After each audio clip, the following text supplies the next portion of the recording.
Hello, this is Silas. I'm back for the I Know Great People series, which has been going really well so far. And with this I Know Great People series, the general idea behind this is that my intention is to share information about what people do versus what we think they do. And I want to bridge the gap between perception and knowledge. And I believe that the more we know about ourselves and the people around us and the world around us, the better we are about actually affecting things in our life, just acting as agents. I'm really strong belief of individualism. And I think right now in the information age that we live in, we can transition to like the age of understanding where we take all this data that can sometimes just like deluge us and we can just be flooded by it and make some sense out of it and apply that within our lives and in other people around us. Because I think most of the problems in the world exist because of how we define X rather than what X is. So in this situation, we're defining different sort of X's through conversations with people about certain things.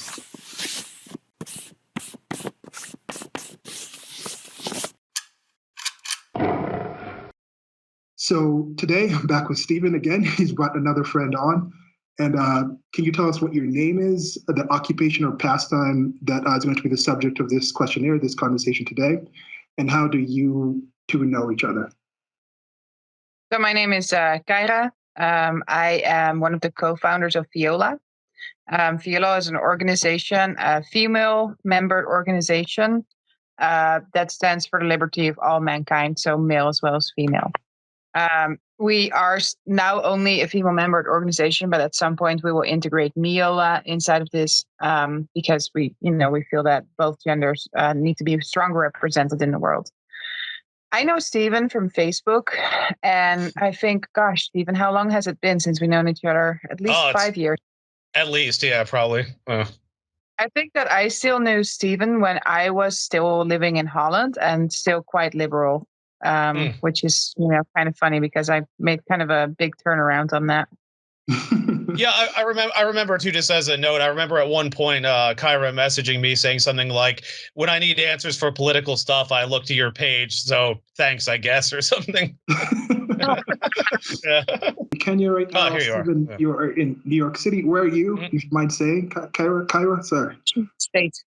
In the States. So in the different kind of places, like Washington State, we're working with different kind of connections. Probably one of my friends is going to be in Washington State. Like one of my friends right now, Derek, he's going to be on this soon. We're going to be talking about various topics with him as well, but he also lives in Washington. So we kind of do this thing where we're working with different internet connections and speeds and things like this. So we're still working on getting this platform, this program, this conversation up and going. So we'll improve as we go over time. So just bear with us for now. So how long ago was this that you two of you met? Like you said, you were still in Holland. Like when did you move to the States? I moved to the States in June of 2016. Okay. So it's been about 5 years. All right. I'm trying to think of where I was working then too, like when we first started. I mean, I'd have to go back and look. I don't remember off the top of my head. Yeah, because myself, I met Stephen in 2018. Was it 2018 or 2017? No, it was before. It was before that. Because remember, Trump was about to run the first time, so that was 2016. Then you and I were talking before that, so it probably was like 2014, 2015. And then I met Dina a bit before you, so I met her I think I met her like 2014, if I recall. Man, I'm getting old because the time is going. I think I'm mixing up the 7 and the 5 because I'm trying to remember in 2014. Yeah, 2014 I was still in San Francisco. Then I moved to New York. It was the winter of 2015 when I moved to New York. Then I met you after that. I think it was early that year through it was through a meetup group. It might have been through the Free Domain Facebook group. We talked about this in our conversation. It was still kind of iffy on exactly how it ended up meeting. But then I guess it was somewhat around the same time. So we've known Stephen for the same time, and that's part of what this series is like. I Know Great People, just knowing somebody who knows somebody. And if you have these kind of conversations, open conversations with somebody, you can really get those connections with people that if you meet somebody who also knows them in that same kind of open way, you'll find that there's a lot of it's relatively easy conversation because it's the first time I'm actually speaking to Kayra, and we've talked a bit online and things like that, but really looking forward to hearing more about the FIOLA group and things like that. So how long have you been working on the FIOLA group? What kind of inspired you to think of doing this?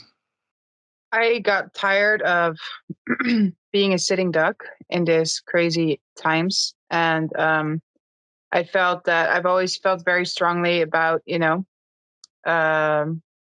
things being fair and truthful and honest. And as time has been progressing, pretty much since 9/11, everything has just become more seated in lies and betrayals. And I think that we're to a point now where you have either picked your side, and it's time to do something. Now, that said, as I started FIOLA, I also started, working again, my new group, and then 1-year-old. So I gotta say, like, I am not putting in as many hours as I would want to right now.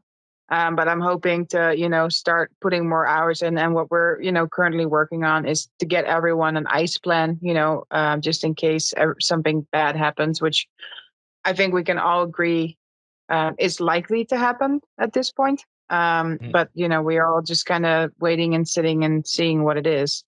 So that is something that I'm working on now, or want to work on more. But I think we started it in July of this year, me and my co-founder Sheila. And she has been a prepper for a very long time. She's really more the researcher. She prints everything out. She keeps all the emails where I organize the presentations and sets up the structures and talks to the people. So we all got our own job pretty much. Division of labor. That's a good thing to be aware of. I think that's something I think hopefully I can look into getting some of that more. Like with Stephen, it's been thankful to have Stephen on with these conversations. I've been doing this channel for quite some time with some of those same concerns when I was looking at things and saying, okay, there's some issues out here. People don't seem to be seeing the forest for the trees. They're not defining the X in a correct way. But when the pandemic came out, oddly enough, for my life, my day-to-day life didn't change much. I was spending lots of time at home. I go for my daily walks. I do my little workouts. I go to the store. And most of my work and my thinking and spending time online and things like that. But for me, seeing the things that were unfolding, I thought with the pandemic was going to be something like a kind of social Rosetta Stone, where this was something that was going to affect so many different cultures in so many different ways that you can't easily just break it apart and say, oh, no, this is my cultural issue. Like we're talking about tribes a bit earlier, Stephen, and where someone could say, oh, no, this is just my people. My people behave this way. It's something specific in our culture. This is something that only works in this kind of temperature, in this kind of area, with this kind of background. This is something that now has affected the entire world. So you're able to see, okay, this place is acting about this data in this kind of way.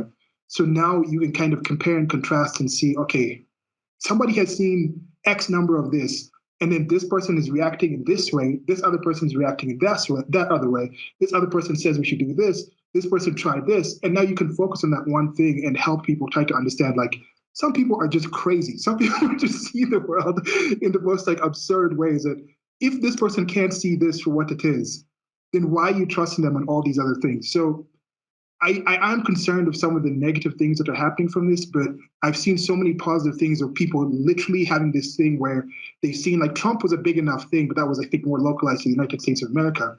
Then you add this on top of it, and people have just been like, wow, like, what is going on? The eliterati, the people we think are controlling things, if they're actually controlling things, then what the hell is going on?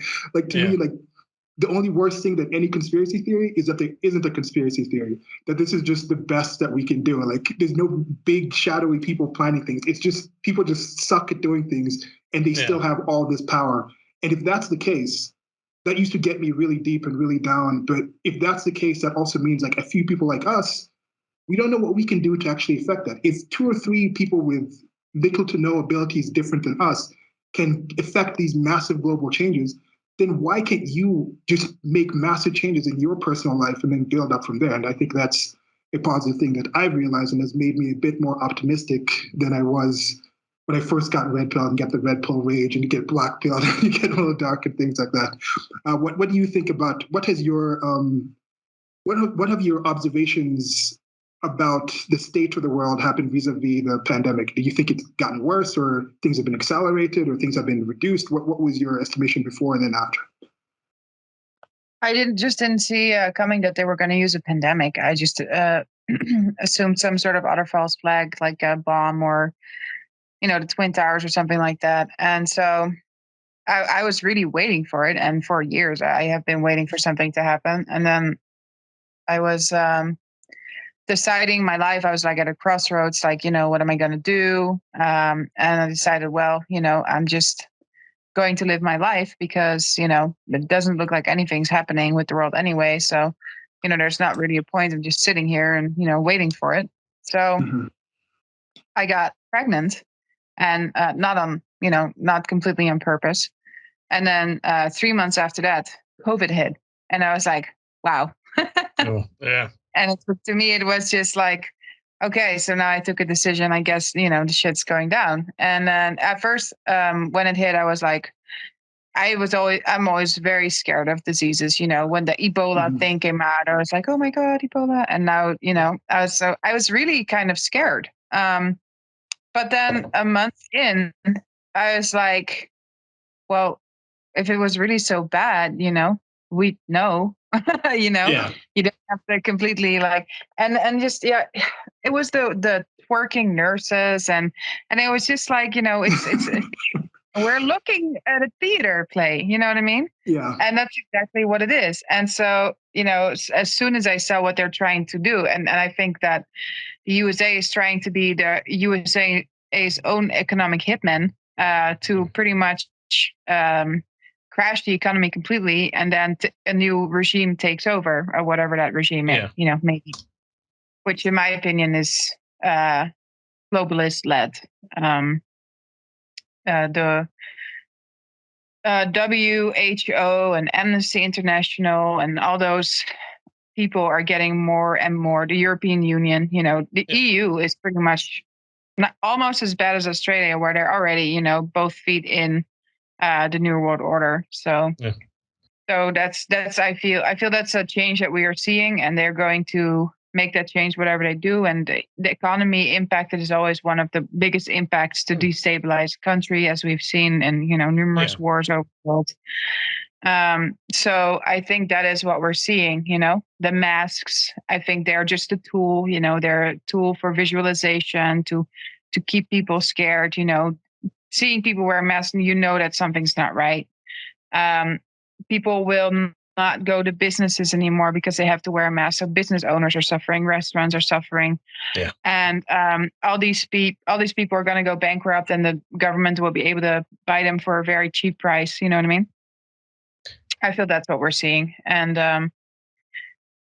honestly, it saddens me the most is that there's so many people that are just not doing anything. Yeah. I had a few comments to make. So I was going to say the whole thing with the virus. I haven't read the book, but apparently in The Great Reset, there's a book about it by Klaus Schwab. I call him Führer Schwab. That's my nickname for him because it's like he talked about using a mild virus. Those were his own words to reorder the world. And then it's like, if there's when you were on Adam Patrick's show, they even talked about there's a Great Reset podcast. Like you can go on the World Economic Forum website. These are our corporate sponsors that we're building back better. I'm like, guys, this isn't a conspiracy. They're openly telling us what they're doing. You just blindly trust authority, so you don't question any of it. And then the other thing too is I get enraged looking on Twitter because I keep seeing all these restrictions in the cities, like the vaccine passports and stuff, and I keep seeing we're in the middle of a deadly pandemic, and I'm like, guys, it's like 99.7.8% survival rate. Like you wouldn't even know about this unless the media and government kept hyping it up. Like you walk around the city, I mean, people are sitting outside side by side. Crowds of people are gathering in Times Square for the last few months. Like people are having house parties in Brooklyn. People are having indoor parties. People are not dropping dead left and right. Again, if the media and government didn't say that, you would have no idea. And I mean, I live in one of the most populated cities on the planet. It's like people are not dropping dead. Yeah. And also during the pandemic, of course, you had the situations where it's like, oh, we need hundreds of thousands of people need to be out there in the streets and mostly peaceful protests because it's worthwhile. It's worth the risk to do that for Black Lives Matter. You can do that. Oh yeah, you can go out there and burn down billions of dollars. That's okay. That's what you need to do. No spikes in those. But then someone's like, oh, there's a Little League game. These people vet for Little League. Send the cops out there. Close them down. Like it's spikes. So that whole aspect. And as Stephen is saying, that's to me, I am a fan of the truth. I am a fan of facts. I'm a fan of reality. Truth for the value of it just being true. Like I say, like truth is the best policy. Like it's the best policy I can give. It's the best thing I can give you. But there's still standards. I don't want to force truth on people because it can be abusive to force anything on somebody. Some people truly don't want to know what's true. But now with all this information, I don't need to be considered a conspiracy theorist or some conspiracizer person. They're just saying it. Like Charles Schwab is like straight out of Central Casting. Like that guy is just like, I can't believe it. Like, holy, are you serious? This is like some Austin Powers like villain guy. Like, what are you talking about? Like, is this guy for real? And they just come out and they say these things and they just do these things. That's why I look at someone like Alexandria Ocasio-Cortez. I'm like, she's amazing. She just comes out and says the things. The Democrats are literally saying the $1 trillion bill costs $0. Like, wow. So for me now, I'm thinking, okay, most of the people in everything is the bell curve of ability and capability. Most people are not really going to care that much. Some people are going to be consider some things to be the best thing ever, regardless. Some people are going to think it's the worst thing ever. Most people are just kind of in the middle. So with this kind of content, people like me, when I first heard about that stuff, as I mentioned, I had a lot of time online. I was like looking at data, like, okay. I remember even talking to Stephen, like, it's a lot worse if it's something like Ebola, because those kind of things, those kind of viruses burn themselves out because they kill the hosts like too fast.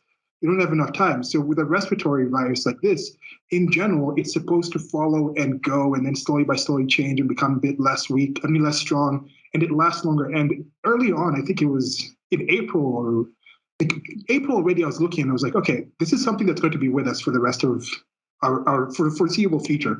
It's going to be something that's part of humans have to deal with. Now, from then, I was switching now to see what is the reaction from people. Once I read the $2 million thing and the 2 million people dead thing and found it was lacking, started looking at data from China and seeing like, okay, these people are hiding something.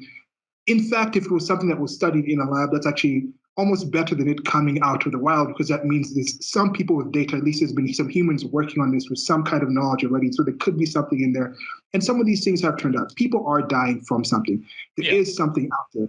But the reaction to it. Well, I've had it. Yeah, okay. I'm pretty sure I had it too. I haven't tested myself. Like my mom had it.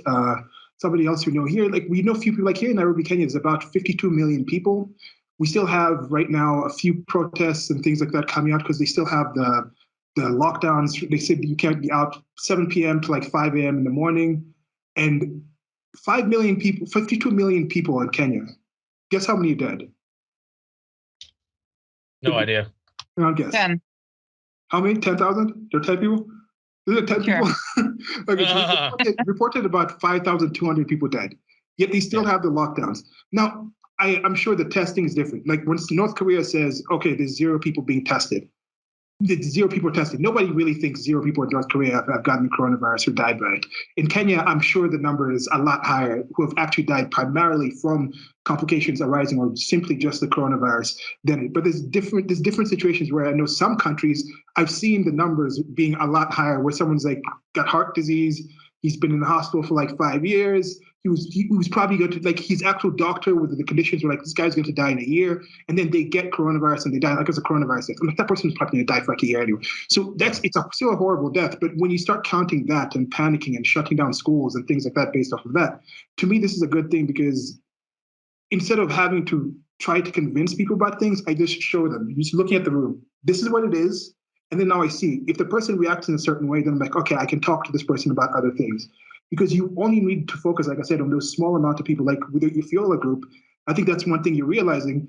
Instead of worrying about just convincing random people, get together with the people who are interested in that topic and you form a team and then you start working with each other and you strengthen yourselves and you have that environment. Then other people, I think, maybe can see what you're doing and learn from that, but also you'd be able to help anybody else, including your daughter and other people in your life, from showing that, yeah, we're actually doing something. So is that part of why you felt like, I'm going to start this? Was there any other groups out there that you thought maybe I should join something like that? I couldn't do it. Like, why start your group instead of finding something that was already out there? Because every group just picks one thing, their own, thing, and they don't stand for everyone. And I have friends that are liberals. I have friends that are Republicans. I am neither of those things. I'm not even like a libertarian or anything like that. I don't know what I would label myself, but I think that even whatever you believe, as long as you can believe that something is really going on now, something's really wrong, and they're trying to set us up against each other, we need one front that speaks for everyone that doesn't want to pick a side. And we're not picking a side, If there's we have a one member, and I'm not sure if she's trans, but she's very passionate about the trans movement. I'm very passionate about the other way around. I feel that I do feel that there's people, they get quote unquote born in the wrong body. I think that is very, very rare though, that people will feel like that for their entire lives. What I see much more, and I seen a personal example in my life, was a man that transformed into a woman, was troubled for a few years, then became really troubled because, he couldn't de-transform and, couldn't have sex anymore. And he wasn't gay, so women weren't interested in him. And so it ruined his life. And so for years and years and years, I was reading his Facebook post, about how much he wanted to kill himself and how, how he couldn't believe society did this to him. And, I tried to talk him out of suicide so many times. And, at some point, like, even for me, I can't do anything, he's going to do whatever he's going to do. And he did kill himself. And he made a very big statement, like, you guys need to fight back against this. Like, there is a war being waged upon us. And so I told her, I do not agree with hormone blockers. You know what I mean? Yeah. That is a very big decision to make, and it will impact your body, your bodily autonomy for the rest of your life. But you can believe whatever you want. You can do with your body whatever you want. Despite the fact that I don't support it, I support your right to support it. Same with abortion. I'm anti-abortion. I feel that if it's, just happened and you take Plan B, it's not comparable as, when you're 6 months pregnant and, a baby is able to sustain life out of the womb. To me, that's just infanticide, but still in the womb. You know what I mean? Yeah. But the thing is that the fucked up part is that if a woman really rejects her child, and we see this in nature and we see this in humans, they will find a way to get rid of the child. And it's not pretty. So it's better if it happens in circumstances in a medical room, you know what I mean, than that it happens, with a, how do you call that, a clothes hanger? Coat hanger, yeah. With herself in her house, you know what I mean? Yeah. I wish that we could come together on this and find a solution. Maybe we can take the baby out of the womb at 6 months, and try and keep it alive and then put it up for adoption or something like that. But again, I am pro-choice and anti-abortion at the same time, because I know what will happen if we shame these, women, and if we make them feel bad about not being able for motherhood, or maybe never being able to be a mother. Not everyone is born to be a mother. Well, I was going to say too, basically what you just said, but like, if you ban abortion, it's not going to disappear. It's just going to go underground like drugs. Like we saw how alcohol prohibition, what happened with that. It's like, it's not like you ban it, everyone's just going to stop completely. It's like, it's just going to become another black market industry or coat hangers. And it's like, we've been there before. We don't want to go back to that. Oh. We do not. Yeah. I'm actually working on a series. It's like 1 + 1 = 2. And then again, going to the definitions thing, I'll send you after we get off. I've done the 5 parts. I'm now scripting the last part of it, which finalizes the kind of things and ideas, because I think that's the key right there. I'm personally pro-choice on all things, choice, well-informed choice. So if you're able to make a choice, I'm pro making that choice. If somebody's in a position where they can't make a choice, I'm pro protecting that person, that individual, that entity, that life form, that earthling, until that earthling can make a choice. So that's kind of where I stand on these things. And that comes from just being an individualist. That comes from being supportive of the zero aggression principle, the non-aggression principle. So technically, like I'm actually like an anarchist in the sense where I like laws, I like organization, I like governance, I like some general agreements and ethics and things like that, but I don't like a set of rulers that's above those laws, because that is a violation of the non-aggression principle. That's a violation of an actual situation where there's choice. The state is the ultimate violation of that sort of situation. So that's why I'm against that. And I'm really disgusted by how like the term anarchist has been conflated and turned into something else. But in some situations, if I'm the only person saying the sky is blue and everybody starts calling the color blue green, eventually you'll just have to like, okay, that's green. Like, we'll accept that that is what we call green now, as long as we don't still call green green. You know, as long as now we call green something else, then I'll be like, okay, I understand that. So sometimes words kind of change, and yeah, I think that's a key thing because, as you mentioned, there's many other issues that are killing people and the same sorts of rates. That's even the worst, I mean, the highest estimations of what the coronavirus is doing that don't have anywhere close to the kind of attention that this actually has. Like abortion being one of the topics that, to me, that's why I'm making that serious, because I sat and thought about it and like, can people truly be thinking this is a life and be having them at millions a year? It's frightful. It's frightful. So that's why I was trying to understand where it's like they can't really think that. And like you're talking about with the animals in nature, and I did the research with that. When a turtle leaves its eggs on the beach and goes back into the ocean, I don't think that turtle is like anti the eggs. It's not anti-life. It's just pro-life in itself. Its idea of life is in a different situation where that's what it does. And I think unfortunately, a lot of women, a lot of people, especially in the developed countries, considering there's so many other resources and ways that this can be avoided, it's a damn shame what's happening in the developed world. I can understand in the developing countries that people are uninformed or there's lack of resources, there's more force, but in the developed world, it's already illegal to have forced pregnancy. Someone can't force you to do that. So this whole idea of just getting to this situation where people just, I'm not in the right situation. It's frightful to me. And if you're in a situation where you're organizing a situation where you're getting more women together and more people together in order to have this information, and I think you didn't say what does FIOLA actually stand for? It's like, I'm guessing the F is females. Female International Organization of Liberty for All. Okay, yeah, I thought liberty was definitely in there. Yeah, the concept of liberty is something that I think all three of us really value, with the different backgrounds and different kind of interests. But if you apply that concept, and that's liberty in the sense, or the socio-political sense, where people can work together in societies but be free from gangsters, mobsters who are out there setting up rules and things like that, setting up demands and regulations and things like that they're not applied to. That's, I think, something that you can use that as a basis for human flourishing and come together in positive ways. Sure. Right. And that's what I like about FIOLA is that, we really embrace the liberty for everyone. You have the liberty to be pro-choice, and you have the ability to be pro-life. I mean, we have free will. Yes. So we should not feel that being shamed into suppressing that. But what I always think, and especially the liberal sides have a big thing of this, is like, oh, we're so open-minded, oh, we're so tolerant. No, you're not. Yeah. No, you're not. No, they're not. The only thing that you're open-minded about, you can't say I'm open-minded, but I only agree with these people. Now, if you're open-minded, you say, well, I lean more to this side, but I think these people have a strong point as well, and I think we at FIOLA do that very well, and I think that's also what people don't like about us. I mean, they're like, well, you're being selfish, and again, that is more the liberals that take it to an emotional side.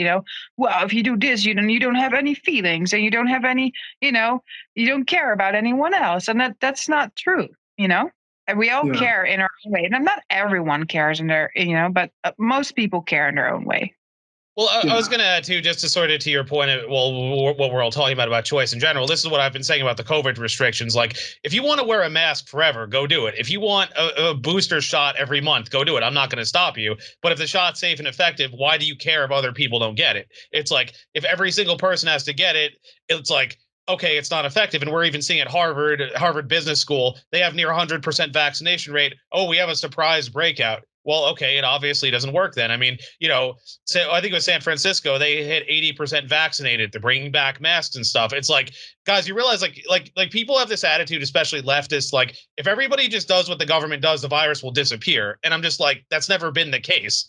It's like, these were mitigation measures to slow the spread until a better solution could come along. It's not like if everybody just stayed inside, the virus would disappear and we'd move on. That was never the goal. We need to just all get it, period. Yeah. That's yeah.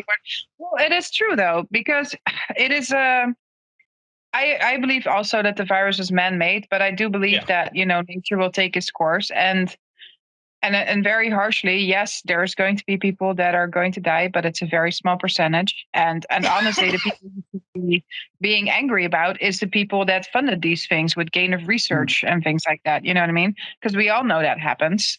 And so... Sorry, go ahead. You were still talking. No, I was going to say, too, I like the analogy that Ivor Cummins, he's an Irish guy I follow, he's talked about, where the way viruses mutate, it's kind of like skipping a rock across a pond. Like, the first one is a big jump, second one may be big, but then it gets weaker and weaker. Like, that's why I think it's ridiculous that they keep hyping this up, because, there's no third, fourth, fifth wave that's worse than the other ones. Like, that never happens. They always get weaker over time. So it's like, now I saw something about there's going to be a monster variant. It's like, what virus third, fourth, fifth wave is way worse than the others? Like, it never happens. So it's like, this is, even if it's man-made, I don't see how or why that would happen. So it's just propaganda at this point. And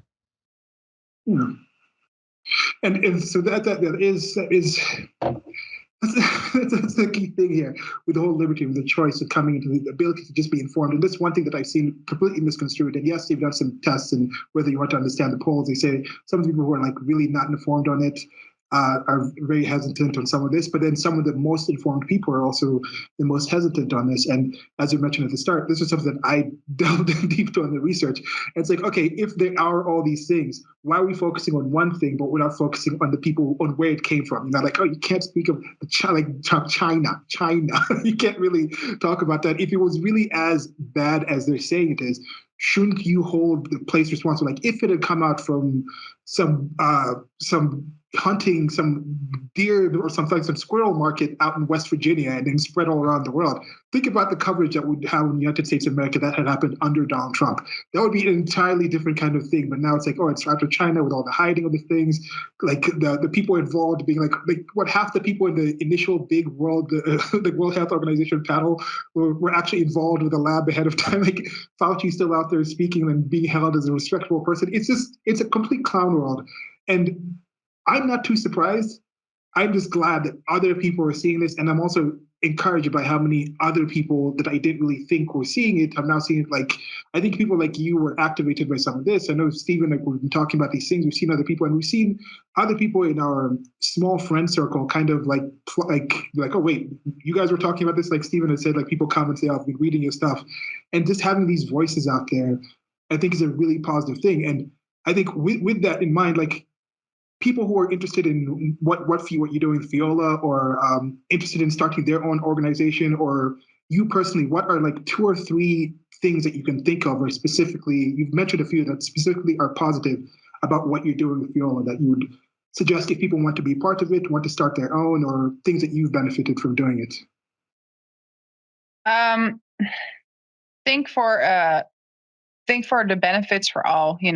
Don't just single out one group, and base it on strength, not weakness. We have a how do you say it, victim mentality nowadays, instead of a winner's mentality.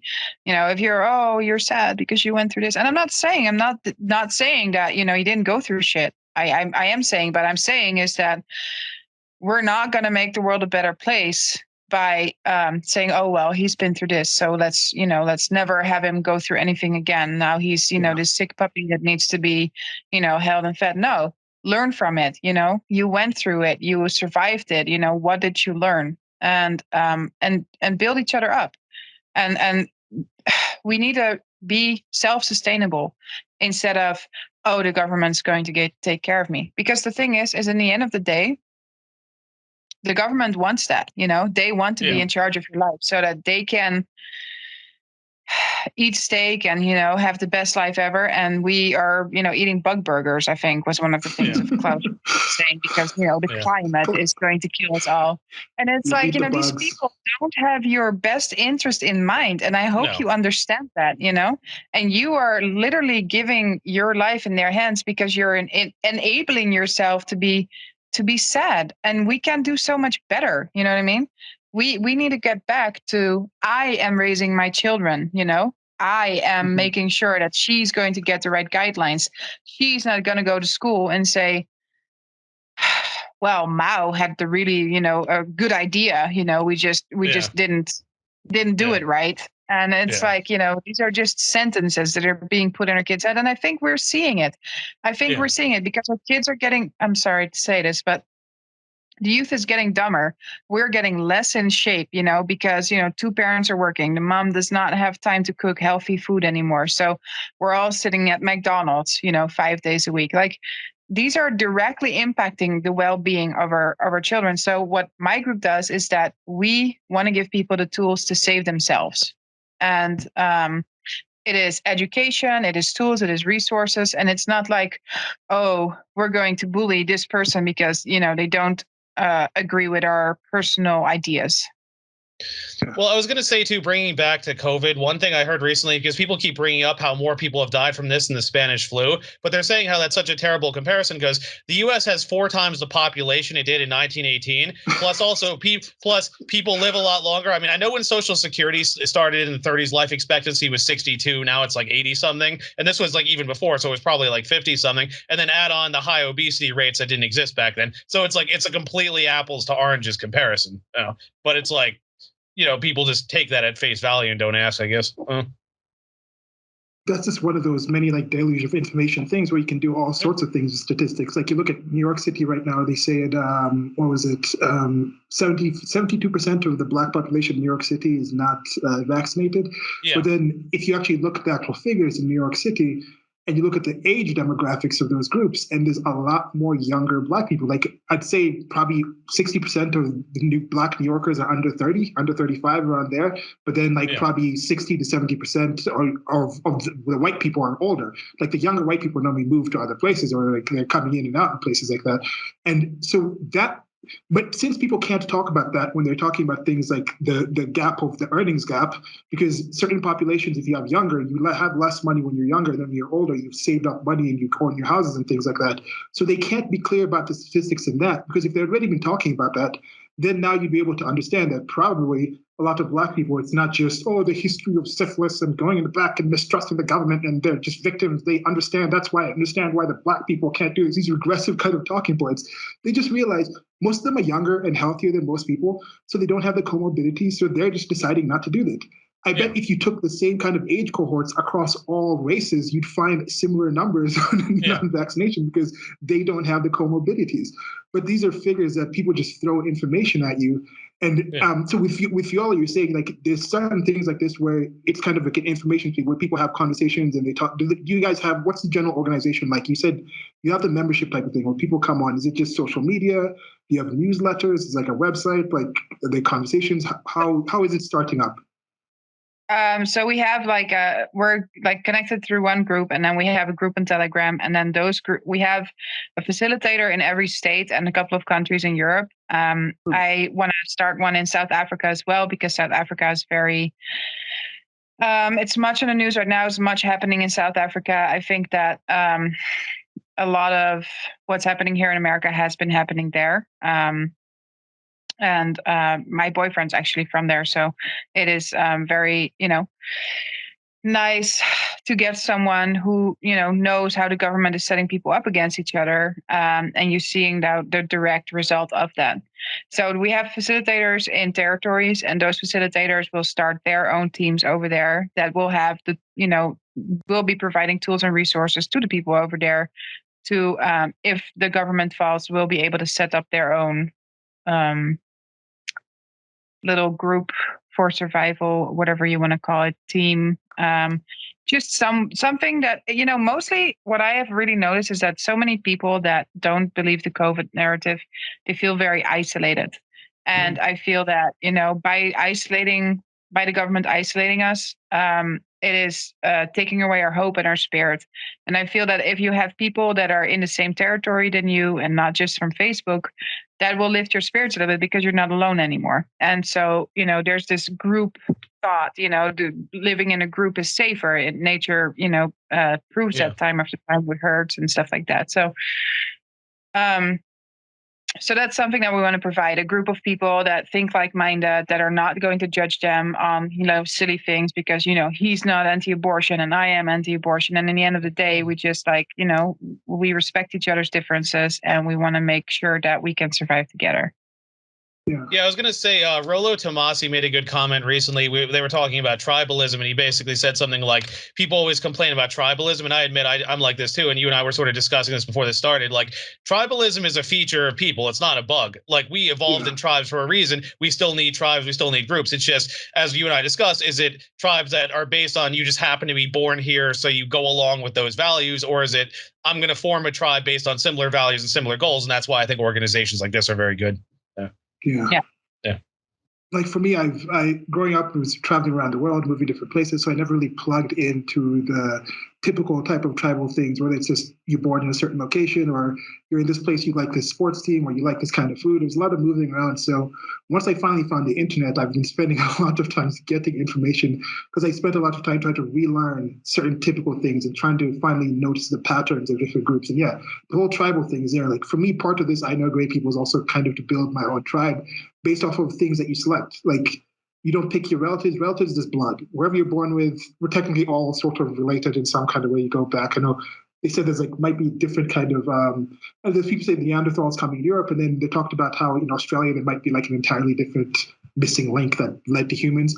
But anyway, just so it's a bit of a little aside. Like the way like different animals keep evolving into crabs, there could be a chance that there was like different pre-humans evolved into Homo sapiens in different kind of ways. But anyway, so you have that kind of situation where, for me, I've found that ability to find a tribe based off of thoughts, based off of certain shared goals, certain plans and wants and needs and valuations of certain things. Like you said, just the virtue of considering thought, choice, conversation, understanding to be a virtue. So you don't have to necessarily agree with what somebody's saying, but at least understand where they're coming from. That's a whole different thing. That's all I'm asking for. I'm not telling people you have to agree with everyone, but that's what the regressives are trying to do. If you don't agree with them, you're some devil. And this is some religious backwards type of thinking. It's like, get away from that. That is like it's not even basic. It's almost been subhuman. Even animals don't do that. Yeah. Like it's like other animals don't do that. I always point out like tribalism for the bad reasons that we mentioned. It's like animals forming packs millions of years ago is that. It's like there's nothing enlightened or forward thinking about just expecting everyone to conform to a certain thing. Yeah.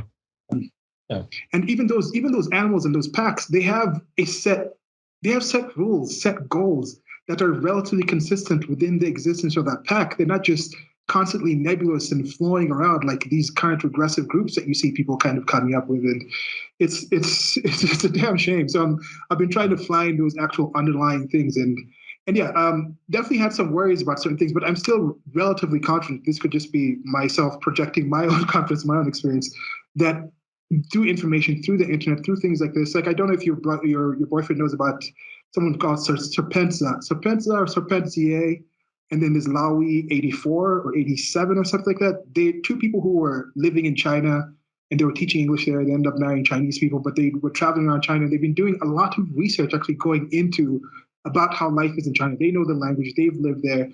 And just like these two people, and then there's like China Uncensored, those three locations have gotten so much more information about how life in China actually is versus all this media and all these people who are controlling these things. So I look at these multi-billion-dollar, trillion-dollars type of organizations with all these influences and interest in trying to change the way you think about things. And I just look at these three people on the internet spreading all this information out. And it makes me confident that we can actually combat this because they've been at it for hundreds of years working on this stuff. The regular populace, us peasants, the citizenry, we've just woken up to the ability to do stuff. Hey, Lena. What are you doing? You guys are taking a long time. Say hi to Uncle Steven. Hello. Yeah, so like by the time she's our age, what are the kind of structures she's going to be able to actually manage? And so it'd be things that you're building and things like that to me makes me a lot more hopeful. I know that things will get worse than they are now before we see that, but I'm very hopeful for the future, I think. Well, Silas and I have been talking. Silas and I have been talking a lot too about the media collapsing, and like we make fun of CNN all the time now. How it's like, like people like the potato Brian Stelter, like, applauding like you see Biden stumbling through a speech, he'll be like, all right, what a great speech, and we're like, dude, like, or Don Lemon, oh, I don't report my opinions, I only report facts. It's like, dude, you teared up when Biden won. We obviously, it's like, it's just, but the thing is, as you're saying, these are organizations with how much money behind them, and it's like, they're fading. I mean, like CNN was down like 80% or something. Brian Stelter put out a book. It sold like copies in the low thousands. And it's like, that's better than I would do. But if you have if you have a multi-million-dollar network behind you, you have all these viewers and you can barely sell books. It's like, your signal is weakening. That's the point. Yeah. Well, his signal was already not very strong, but I think that the Smith-Mundt out of 2013 really just, pumped really the shit show through the fucking media. Yep. And I think we see that more every year, to be honest. That's why they want Trump to run again, because he had boosted their ratings for a bit, and then their ratings went back down. So it's like they're secretly hoping behind closed doors that he's going to run again. Oh, they know he's going to run. Yeah. I think he's going to announce. Yeah. I think the laws. I think you have to wait until after the midterms to announce. Yeah. Yeah. Okay. So we've talked about some positive things and some things people would be attracted to what you're doing for the actual thing, or starting their own sorts of organizations. It seems very exciting, and most definitely, I hope you can come back on for later ones, talk about other things you're doing, and also specifically this as it grows. There will be links somewhere here to this information, and you'll be able to find more things on it. But now, what are some things that you think people may dislike about if somebody's interested in starting something like you're doing? What's something that you would kind of warn them about ahead of time? The amount of effort or the amount of things that will happen, or have there been people who have joined the group who say they don't like a certain aspect of it, who might have left, or what are certain things that you might? Well, I think it's for the same reason that people like the organization. It's the same reason that people will dislike it, because people want to stay in their echo chamber. They don't want to be. They're like, well, there's going to be liberals there. I don't want to be there. Oh, they're going to be conservatives there. I'm not going to join. I don't have anything in common with those people. And I'm like, okay, well, then you're clearly not good for the group. And so I think it's honestly an as above, so below kind of example, because it is literally a mirror of your own mind, I guess. And I think that is the the nail or the hammer on the nail, or whatever the expression goes. If your people do not like open-mindedness, people say they like open-mindedness, but they really don't. I think maybe. Well, I was gonna say too, the whole thing, like they talk about dating now and like how that's tough. And I talked to Andrea about this the other day, how like someone said to me, like, you shouldn't write off left-leaning women. It's like, well, one, I dated one not that long ago, as Silas knows, and also the fact that a lot of them on their profiles will write no conservatives, no libertarians. It's like, what am I supposed to do with that? Like, they're writing me off the bat. I can't really, do anything. Right. Or with this vaccine stuff now, like, I won't date a guy who's not vaxxed. It's like, Yeah. I think you don't have to write off left-leaning people, but you can definitely write off regressives, because regressives are bigots. Like, I'm okay with being intolerant to intolerant people. Like, that's definitely something I'll like take for the repressive tolerance. We did an entire conversation on Marcuse and things like that. Like, I'm okay with cutting those people out. They've already told me, like, if that's something you're willing to do, we're not going to get along. But like with your daughter there, like that's to me one thing I think is. And I think this might be part of my childhood when I kept moving. Like, I was 5, I moved to Kenya. Then I was 10, I moved to the United States of America. So it was like every 5 years, you're starting to get to know your way around somewhere. And it's like reset everything new. So I think I had almost like 3 different brand new childhoods all over again, trying to relearn things. And maybe I've kept that programming where I realize that I am essentially a child on 99.99999% of things. And as humans keep being born and creating new things, discovering new things, there's always more and more things I'm going to not know about. And think about how kids are. It's constantly like, why? Yet when you're an adult, especially with the regressives, it's not my job to educate you. You go look for it yourself. Whenever somebody is in that kind of mindset, where they would state something and you ask them why, and they react in that kind of way, to me, that's already how was your childhood, first of all? Because that's not a good reaction. And you should be comfortable with that kind of thing. If you truly want to talk about open-mindedness, look at a kid, look at that whole aspect of just them being actually open to actual knowledge and just taking in information, always asking questions, seeing things from different angles. And I think it's a decent position to approach things. And being a kid right now and having access to the internet, having access to all this information, it's like the best time. It's like all those whys, all these answers to all these whys that you have out there. You don't necessarily have to get them from the actual person. Before, you had to go to the library, take a bus or walk miles, get the actual book. It had to be in there, it had to be in your library, that you were only allowed to keep it for a week, or you had to talk to the actual person. You had to get them on a phone call, connect through these places. Now we're just having this thing off of these floating in space, and it's an amazing time, I think. So when you meet those people who are just like, no, I just want to be in my shell. Why are you even talking to people? Why don't you just go in your little tribe, your little village, get your little hut, and just live out there? I don't understand those kind of people. Why you even here? I don't get it.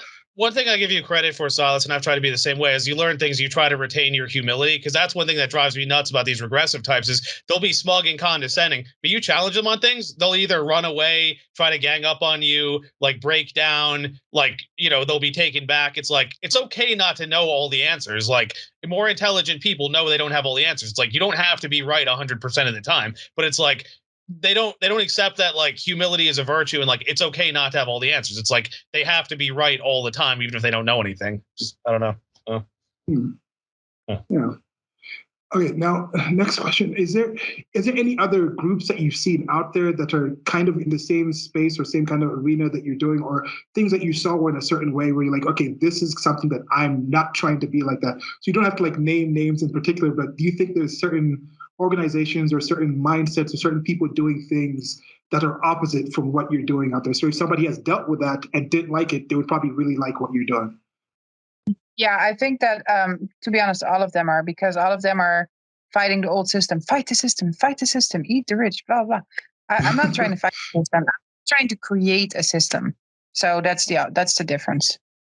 Yeah, that's a good point. Yeah, that is a good point. Yeah, destruction versus creation. And yeah, that is, yeah, that's a good point.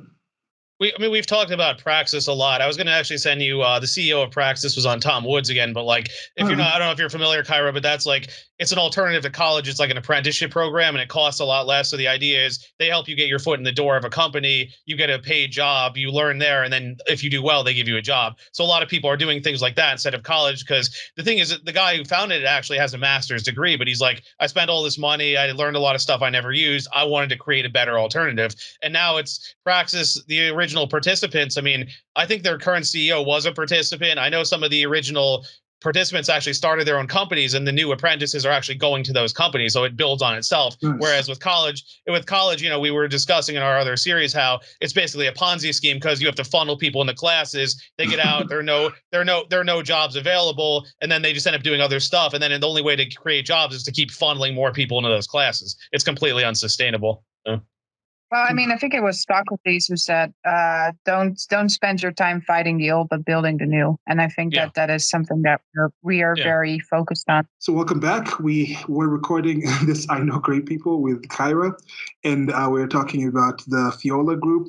And we had a situation where we had to take a little breaks about what people do. And part of what Kayra does also cares for the people in her family, and it's not just this group for other people. So she had to take a little time off and deal with something, and so just daily check-in with a family member, which is kind of cool, kind of admirable. I know my mom used to do that with her mom.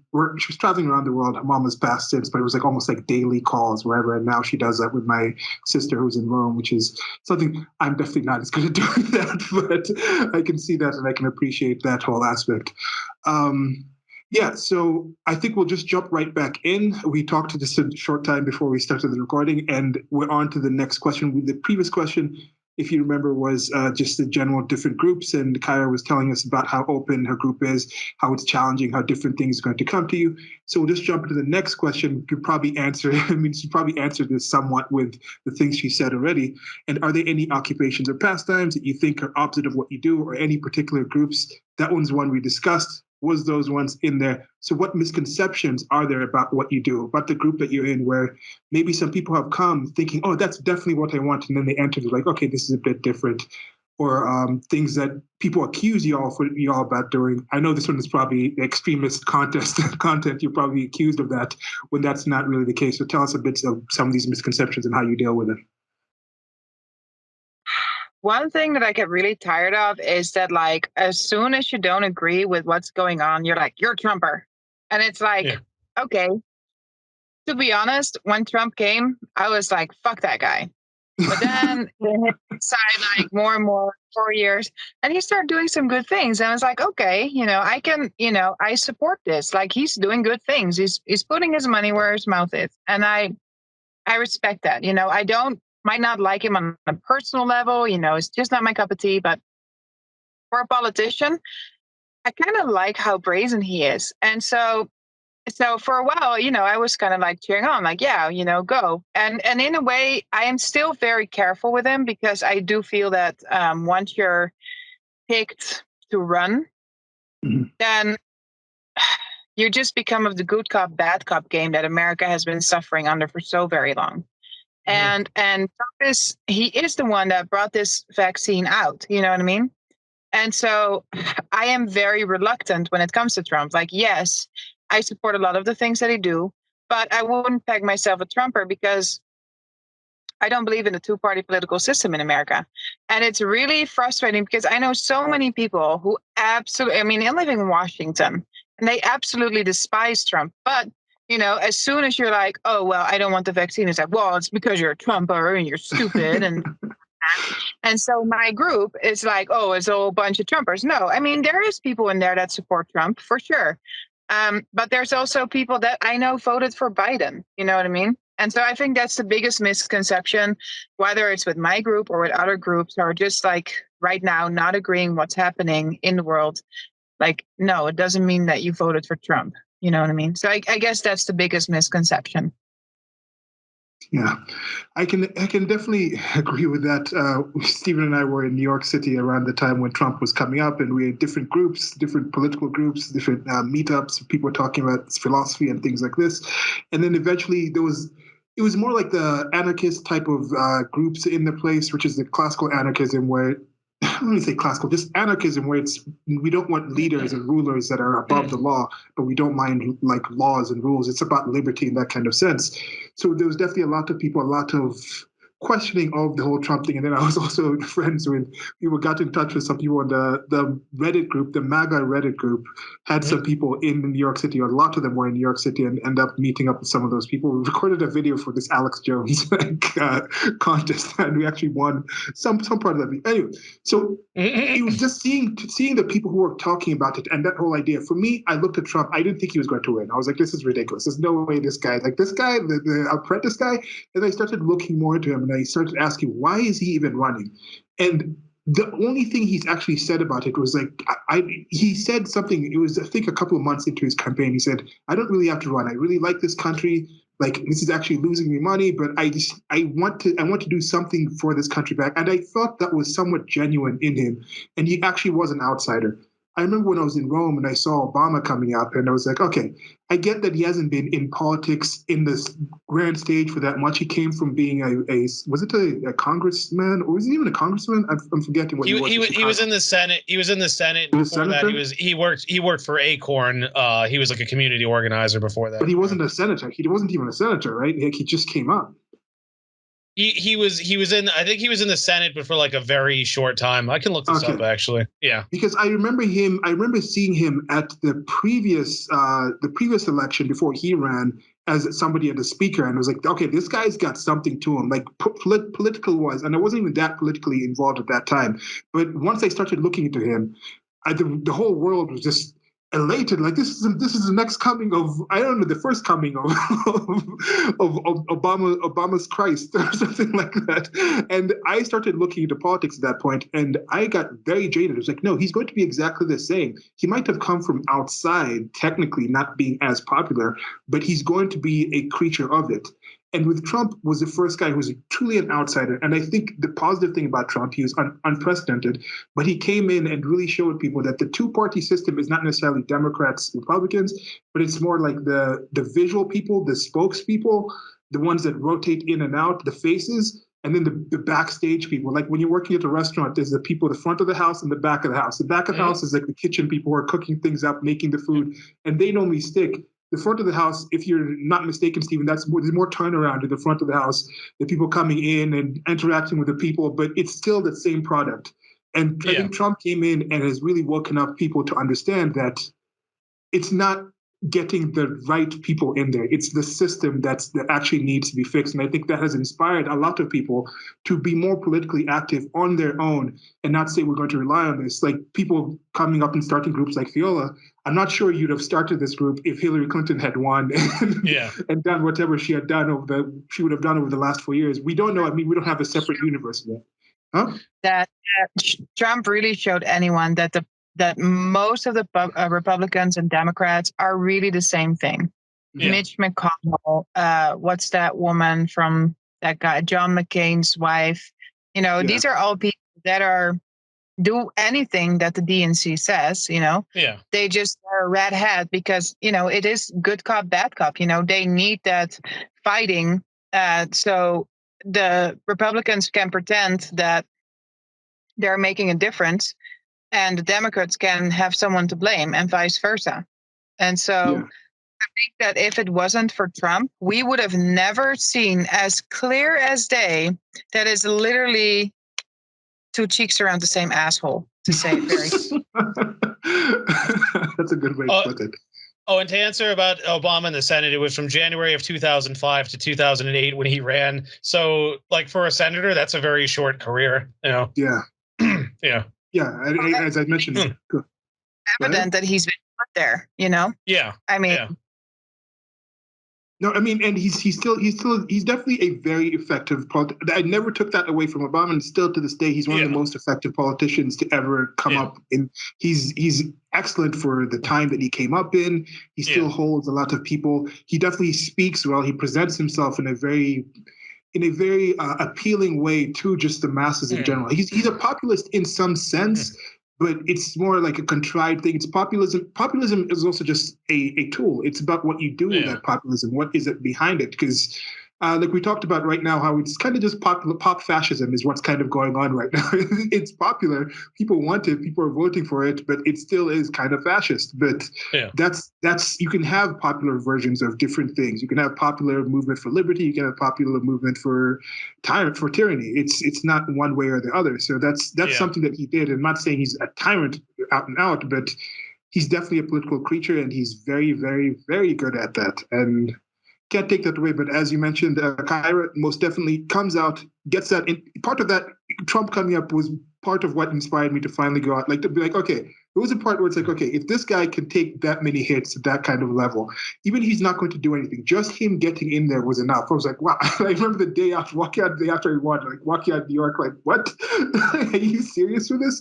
We went to with a couple of friends, different places, went to the Union Park, Union Square Metro when Union they had Square Park.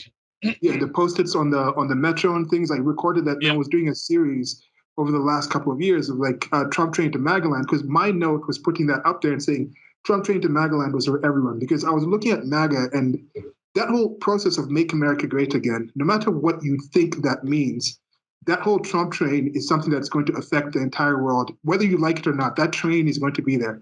And my whole idea with that was it's going to be a train kind of like the system itself is kind of going out of control.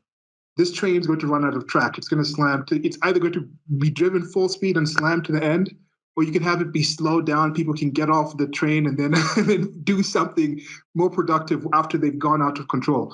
And right now, I'm not quite sure what's happening with Biden, but that was my whole estimation of that. And I remember just doing this series, going through the Post-its, reading the Post-it and saying, okay, what did this person literally write?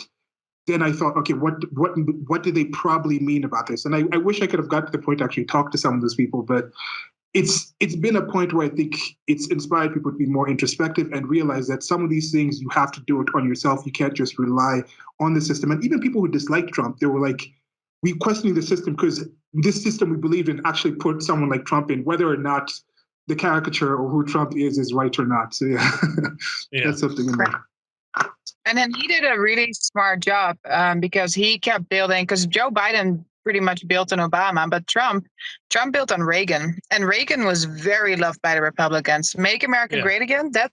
Reagan came up with that. That wasn't Trump. He stole it from Reagan, and so he did a really fine job at speaking to the people who really love America. And I do believe Trump loves America. Why wouldn't he? It made him super rich. You know what I mean? And and if you just want to look at, I kind of try and compare it with Game of Thrones, and maybe that's juvenile, maybe it's not. But you have like so many families that rule a set of territories. You know what I mean?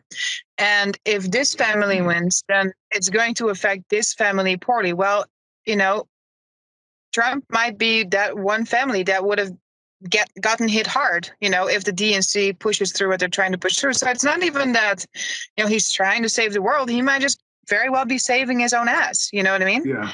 And so I think that if we start looking at that from that way, we should be able to make a better decision, because we're going to have rulers, regardless, because we're just not ready for full anarchy. People are spoiled and self-entitled and really helpless, and I think we're going to see that. And so they need the government, and a lot of people will right out say that. And so effectively, right now we have a choice. Well, do we want to be ruled by the people that are in the boat with China? And we all know how China treats its people. We can just name very many examples of why we wouldn't want China. Or do we kind of want to go with the safe bet, which is Trump? And it's not by all means perfect, but it would affect our lifestyle much less than if we, look at Australia, for example. They are seeing firsthand what happens if you let Trump take over. So I think sorry, looking at it like more. No, go ahead. Well, somebody made the point too. I think it was Stefan Molyneux or someone, how like, say what you want about Trump, like he's arrogant, he's egotistical, whatever, but it's like, why would he put himself through all of this unless he actually believed in his cause? Like, be dragged by the media, lose money, all these people who did business with him won't do business with him now. Like, why would he go through all of this unless he actually believed, America's in trouble and I have to do something about it? Like, why else would he put himself through that otherwise? And that's why people just put that character, or he's just a narcissist. I'm like, narcissists don't do things to hurt themselves. Like, y'all don't even know what the hell you're talking about. No, he could just like put his money in like a investment fund, retire, just play golf forever, whatever. Yeah. But one thing that does kind of tick me off about Trump, or not tick me off, it makes him more suspicious to me, is that this whole let's all hate on Trump thing, he kind of is going along with that too. He's putting himself in that spot, and he already did that way before he ran, when I was still back in Holland, by going, the Comedy Central used to have the roast off, and Trump got on there, and like Snoop Dogg really didn't like him. You could tell. And it's like, they're setting the stage, you know what I mean? And it feels like he was part of that setting the stage. And that is ultimately why I'm so suspicious. The stage has been set years and years. That seed has been planted, by television, which we all know is programming. And here he is, the martyr once again. And so I feel like it's a good cop, bad cop scenario that we're witnessing. And Trump is the good cop for, half of the people, and Biden is the good cop for the other half. Mm-hmm. Yeah, no, that's definitely a thing. But Biden's any sort of good cop. But maybe Obama was a good cop, because it's just so weird. Like, but this is the thing. This is the decrepit nature of the system, regardless of whether this is set up, whether Trump was like some kind of last ditch effort kind of thing to this. Think about this. They told us how horrible Trump was for 4 years. The establishment, both the right and the left, and the best person they could run after all of that to convince people to vote was, first of all, count on there being this pestilence of origins that cannot be mentioned, to come out and shut down the things, alter all the voting things, start that whole mail-in voting thing, try to blame those deaths on Trump somehow. And we've had there's been more deaths so far this year than there was in the entire 2020. But that's not being put on Biden or this administration. That whole thing has just all of a sudden gone off the actual rate. So all these things.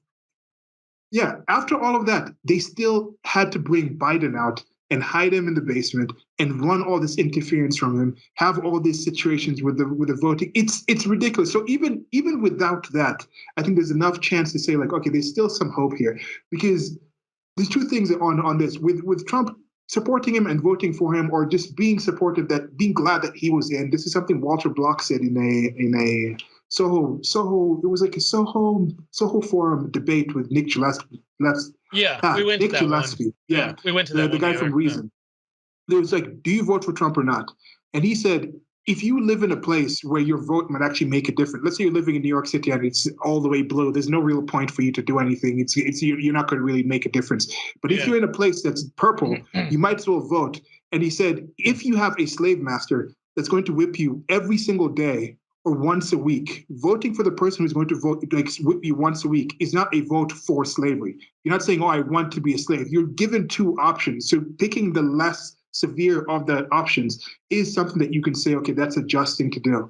And then on the other end, Bill Whittle, another media pundit, political pundit, has some really good content. And he said something about Trump, saying like, Trump isn't necessarily the savior. He's more like a tourniquet, where like the entire body politic of the United States of America had been hemorrhaging. And he's like a tourniquet where you actually put something on the wound to stop that blood that's going to kill it. And then from that point, it's up to the people to come together and do the rehab and do the healing, do the medicine and things like that. And I think that process has begun. You can see people kind of detaching from the system. Even I think people on the political left, they're trying to get super excited, but you can't get excited about Biden and Kamala. No. There's really nothing there. There's no there. It's hard. For the people that vote Biden die hard, they are now like, I almost feel bad for.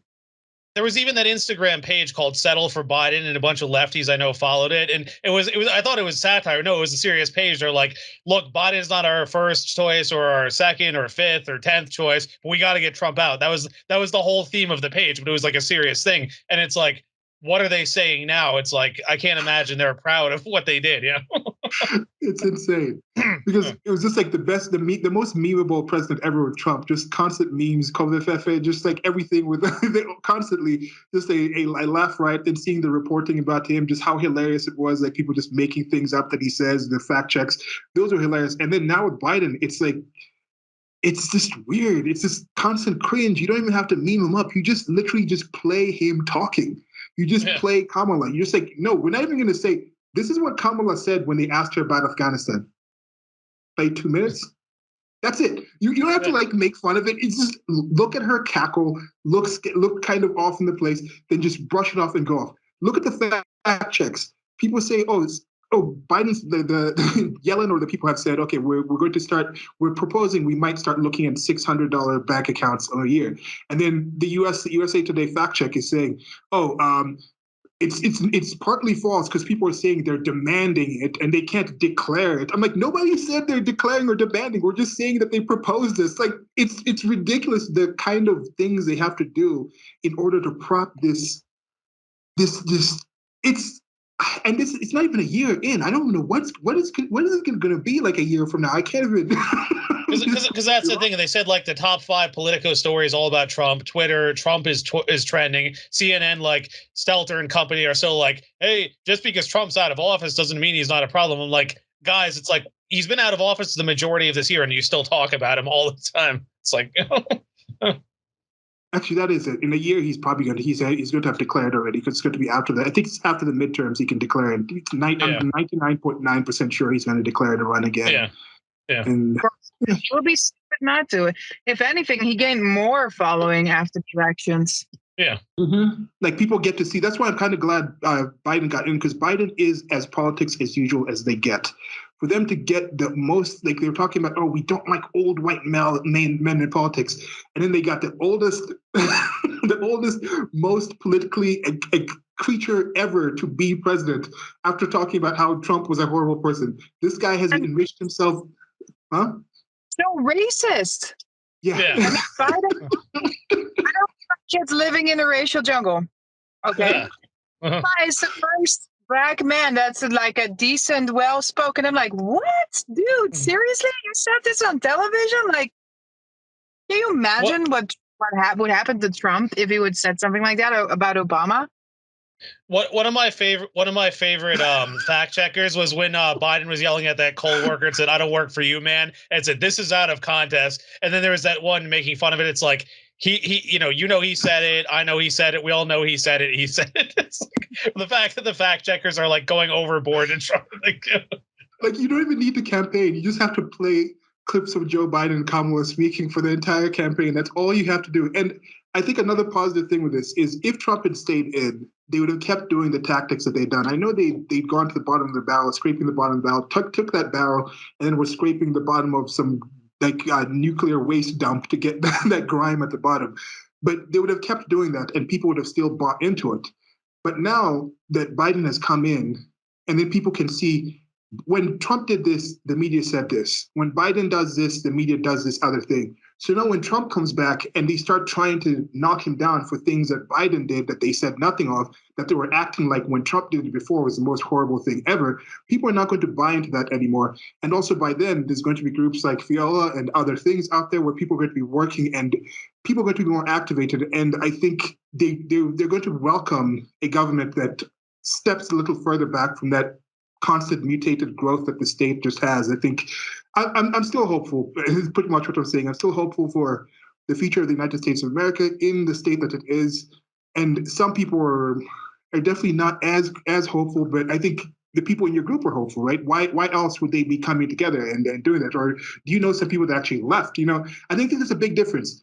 There was a lot of people talking about when Trump got in, they're going to leave. Very few people actually did. There's people that just say words to say words. But I don't know one person who was actually a strong Trump supporter who was thinking, I'm going to leave if Biden gets in. Like, I never really heard that from anyone on either side. I do know someone who left that left because Trump, and she said, I'm going to Canada if Trump wins, and she did. Oh, wow. Good for her, man. That's somebody she actually sees it through. I was not friends with her for long on Facebook. Like, we did not coexist very long. No, well, at least she went. That's to be a person of her word. I agree. I think that if you put your money where your mouth is, then don't say it and like empty words. Just go. Bye. Okay, and now, so how about some misconceptions you think people might have about starting a group like yours? Like the amount of time and effort that it's going to take when you're actually running this, dealing with the different personalities and the people. Because I think there's a lot of people who are interested in the content that we've been talking about right now, being more self-sufficient politically in this kind of sense. What's the kind of way they can mobilize to create their own communities, especially these people who are more individualist leaning? I think we might have a certain suspicion of people grouping together and things. So, what are some of the misconceptions someone might have of joining a group like yours or running like a group like yours? Well, like I said, I don't have any experience with this. I'm just winging it most of the days. Right now I'm actually not putting any of the time in that I should be putting in because. I got some things going on in my personal life, some changes going. So, I need I'm always one of those people, like, you can't pour from an empty cup, you need to make sure that you're stable so you can make sure that other people in your family are stable. What I do think a lot of the misconceptions is that people have this us versus them mentality. And also like, I think one of the mistakes is that people only focus on combating the bad stuff, but your focus should be on starting, what you want to be starting. People say, be the change. Well, actually be the change. Yes, it's great to have a lot of guns. It's great to, have a lot of backup food if things go south, and it's great to be prepared for when it gets. But what are you doing to change the future? You know what I mean? And so start thinking about that. Like if you don't like the school system, well, what's causing that you don't like it? The healthcare system for me, that is a big one. I don't think free healthcare, because free healthcare is never free. Someone's paying for it. Someone's paying that. In the end of the day, what I would like is affordable healthcare for everyone. Yeah. And I feel that we can do that by not having insurance companies anymore in healthcare, because there's a law that pretty much loops insurance companies to the hospitals. which makes it a profitable event. And I forgot what it's called, Stephen. Maybe you know it. But what it means, do you know what I'm talking about? Well, so basically, I don't know if you remember the history, but during World War II, what happened was because the U.S. had to produce all this war material as well as send soldiers to fight, they needed all these workers. And the thing was, the government capped wages and prices because the idea is if they hadn't, prices would have gone out of control. So what they did was instead, they said, why don't companies offer health insurance as, you know, part of the employment package? So then the government made this deal with Blue Cross Blue Shield where it's, okay, you offer health insurance through employers, but then your healthcare is tied to your employer, and the healthcare is also based on a community rating. So the insurance prices are based on the health of the people in a given vicinity. So that's another part of this issue where you have states like mine where there's a lot of people with pre-existing conditions, and then, you know, it's another country, but if you contrast us with someone like Sweden, very low obesity, very low diabetes, very low cancer, all this. So they can afford to pay a lot less because they don't need it. Whereas with us, it's like you have all these people who need to spend more money. So it's really distorted the whole price mechanism. And I mean, there are other things that go into it as well. But I mean, that was sort of like the start of it, as far as I can tell. Gotcha. Well, what it also does is it makes it profitable for insurance companies, and that makes the hospital bump up the prices like 500 times or something like that. I think it's a ridiculous amount, like 5,000%. And so they do that. The insurance companies certain kind of discount so that the insurance companies can be profitable. There's a certain law, and again, I forgot the name, and I always forget the name. It's just one of those things I always forget. But I know that if we would stop doing that, you know, one of those bags of saline costs like $1, and they're selling it for like $100. That is the real criminal part. You know what I mean? And it's not the hospitals; it's the insurance companies. So for me, the insurance companies, fuck them. You know, let's forget all about them. Let's keep insurance tied to, you know, I bumped into another car, or my house was set on fire or something like that. You know, in that case, yeah, I feel that an insurance company is good, but it shouldn't be tied to healthcare. And on top of that, what we also need to understand, and this ties back into what Stephen was saying, yes, we have a lot of preconditions. And why is that? Because the food in America isn't food. Yeah. And we are so busy because we are just trying to pay the bills, and, you know, both parents are working, that we kick our kids in daycare. So they get indoctrinated by the state, and they get the shitty food that schools give the kids. We come home after a 10-hour day of work. We are too tired to cook. And I love cooking, you know. When I wasn't working, the 2 years in America that I couldn't work because of my green card, there was no fast food. I cooked every day, and I cook fresh food, soup, chicken soup, you know, vegetables every day. And, you know, everyone in our family was healthy. We wouldn't get sick. And so, but now you have the FDA that we all know is criminal. You know, they have people with Monsanto walking around there. Yeah. You know, we don't have to go in about how shitty Monsanto is, that make the people sick. And then we have big pharma keeping a sip and making a profit of that. Yeah. So in essence, it's a very easy solution. It is one person at home so that we can take care of our children, so that we can cook the food that we should be eating instead of God knows what's in McDonald's in the first place. Pink slime. And the only thing is that one of us still needs to work, because if we have a community, we're still renting that land from the government, you know, so we need to pay that. But if we have like a sub-economy on the land, and we are all like-minded, and then it doesn't matter if you're gay or you're anti-gay, you know, as long as we can coexist, and these are the things that we agree to, like as people, as a tribe or whatever, it shouldn't be an issue. And I think that misconception is, oh, we're going to get our guns and then 70-76.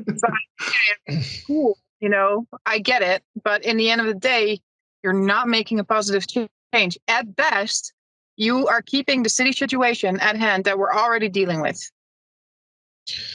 Well, my one comment I was about to make on the FDA was Edward was doing a study on this, Silas. I don't know if he talked to you about it. He talked to me about this a while ago, but basically how much the FDA inflates the prices of drugs. Because if you think about it, the approval process, like it costs billions of dollars to get a drug approved. You can't afford that if you're a little guy. You can afford that if you're Pfizer, Moderna, you know the names. And he was showing me that they did this study, and what they figured out is that if you were to lower the prices so much for drug approval, it would essentially save the U.S. the amount we spend in defense like per year, because that's how much the prices of drugs are inflated, because it's like, oh, you need $1 billion to get a drug approved. Well, okay, again, if you're like 5 companies, you can afford that, everyone else can't. You eliminate that, all these little and mid-sized companies could get drugs approved, and there would actually be competition, and then the competition would bring drugs way down. So like, I know, I don't know if Ray has talked to you about this, Kayra, but like that whole thing with insulin where Trump was lowering insulin, but now it's up again. And Ray has type 1 diabetes, so now that's an issue for her. So things like this, but it's like, we all know the ingredients don't cost as much. It's big pharma, it's the FDA, it's corruption. It's not the actual components of the things. I don't know. Yeah, there's this whole, people don't understand these basic things about the amount of money that's spent. They talk about the healthcare thing, but also there's a lot of R&D, like research and development. I think is, like you said, probably half the cost of just the healthcare spending. So that research and development cost does get pushed on to the actual end user in that sense.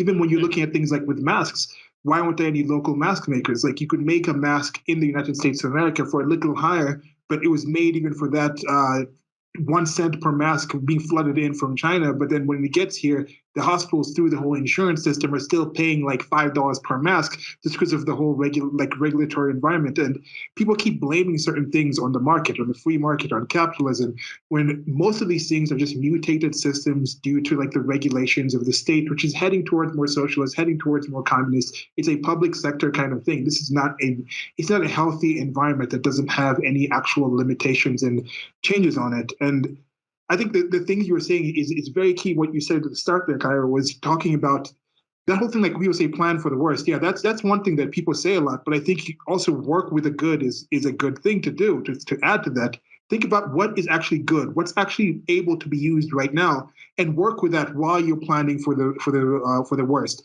Don't just focus on the worst, because the mindset that you need to approach the worst case scenario is going to completely make you ignore. Because when you're in triage, when you're dealing with somebody who comes in, this person's going to die. There's many other things in that person's system that you don't need to deal with. You're like, okay, that person has this. Like if someone is bleeding from their leg, like, oh, they have a cold. We gotta we gotta make sure their sniffles are working. But you need to prepare and understand that this person could break their leg. So be ready for that to happen. But focus on right now. We're still at the point where, okay, it's not just a cold. It's something more severe. But by focusing just on the future when you're going to be breaking your leg, you're going to ignore those things that are happening right now. And I think a key thing to do is try to focus on finding ways to get back into a more family-like focused environment. Like it's called homemaking. It's not just have a home like as a secondary thing. And I think for a lot of people, homes are more accessories. They're extra things to have. It's like the side dish to like their main dish of living and working in this American dream type of thing. And they've lost focus on the reason the American dream was there is because you were dreaming from that family point of view to have a better kind of environment. But now people are just floating out there. Schooling indoctrination complex has that, the media system, the M5M coming into all those messaging and things like that, the lack of communities. I thought that aspect of people moving in the United States of America is positive in a sense, that kind of freedom of movement. If I don't like it in this place, I leave. But now I see increasingly people say, I don't like it here, I'm going to go there. And once they get there, they stay there and say, this place must change to be like I want it because I hated this one place before they even knew that place. I think we can come back to people moving around, people more understanding that kind of thing, taking advantage of things. And I think this pestilence is something that has encouraged people to do that. People are realizing they were stuck here because they had a job. Now the job is gone. They're like, okay, now I might as well try somewhere else. Stuck here because I have to go to these schools. Now they realize these schools are not that good. So maybe I'll go have a family somewhere else. A lot of people, once they didn't have that main social structure that they have there, now that things are opening back up, they're like, do I really want to get to know these people again? Or would I rather be in a place where I can actually have stronger connections and more of an actual family environment versus the acquaintances kind of type of thing that we have out there? And we've got the tools to do it. We've got all this social media. We got all this new ways of working, new ways of informing yourselves, new ways of building communities. You don't have to just have that white picket fence of mom and dad and 2.5 kids. You could have a white picket estate with 20 moms and dads and 50 kids with some shared communal type of farming type of situation, farming like shared education type of thing, some pooling of resources. There's so many different ways that I think are coming very soon. Definitely. Yeah. Okay, so I think the next question is, yeah, okay, so are there any courses, classes, or any other forms of learning that specifically helped you to do what you're doing now? And are there any other things that you suggest someone should do that now that you're doing this, you're like, okay, I wish I'd looked into this before, I tried this before? Well, the short answer is no. Okay. The longer answer is I grew up in kind of like two situations where my dad's really well off and my mom's not. And so and those two always kind of battle, you know what I mean? And then I see both points, because my dad will work, like 100 hours a week because he has a small business owner, and he doesn't want to pay 40% or 50% in taxes for someone that might be taking advantage of the system. And so, but then there is people that really need help, or older people, or this really disabled people.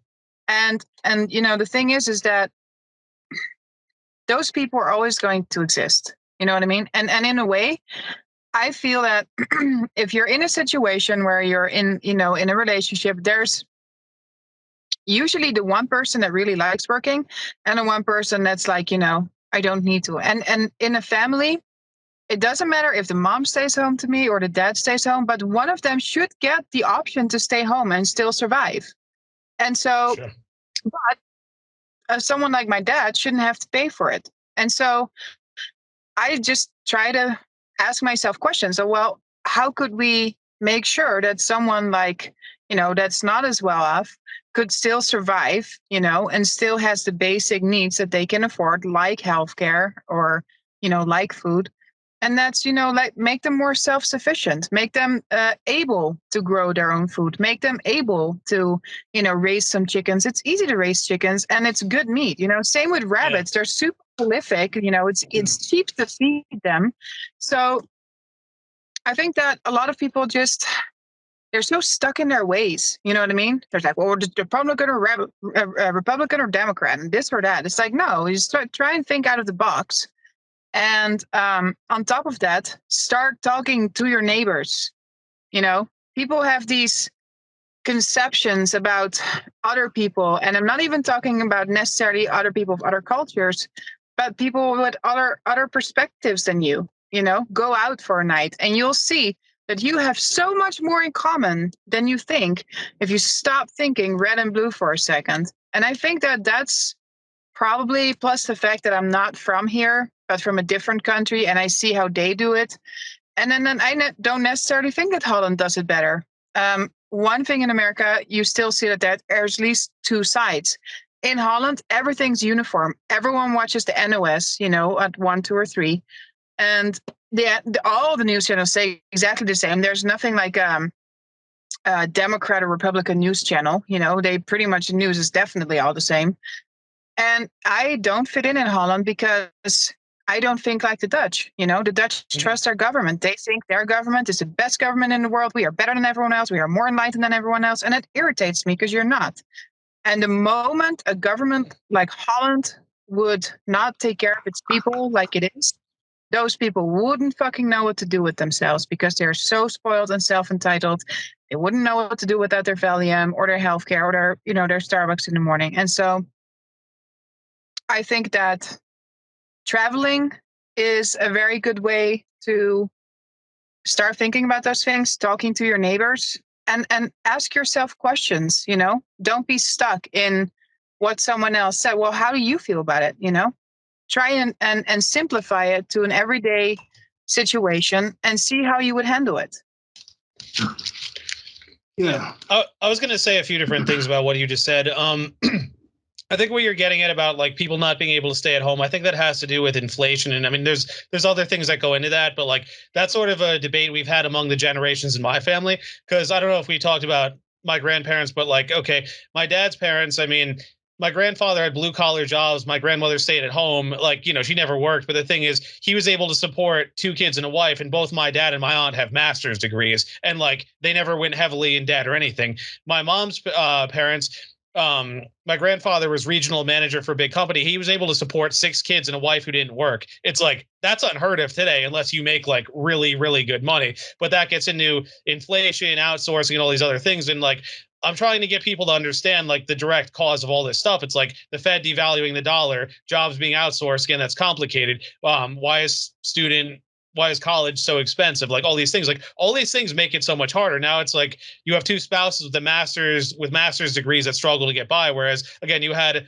a blue collar guy who could support, a wife, 2 kids, send them to college for master's degrees. And then like a guy who could support a wife and 6 kids. It's like, that's not the norm anymore, but we have to ask, why did we fall away from that? That was the America of the 50s and 60s. Yeah. Well, what about feminism? I mean, feminism was... I really blame feminism, and I blame feminism for a lot of things, because the feminization of men is one of them.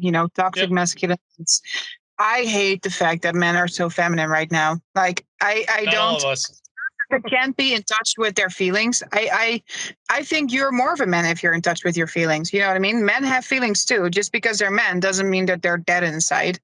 But there is a difference between being in touch with your feelings and feeling that you have to brown nose society to a point where, you're just being accepted by women because otherwise, you get on their bad side.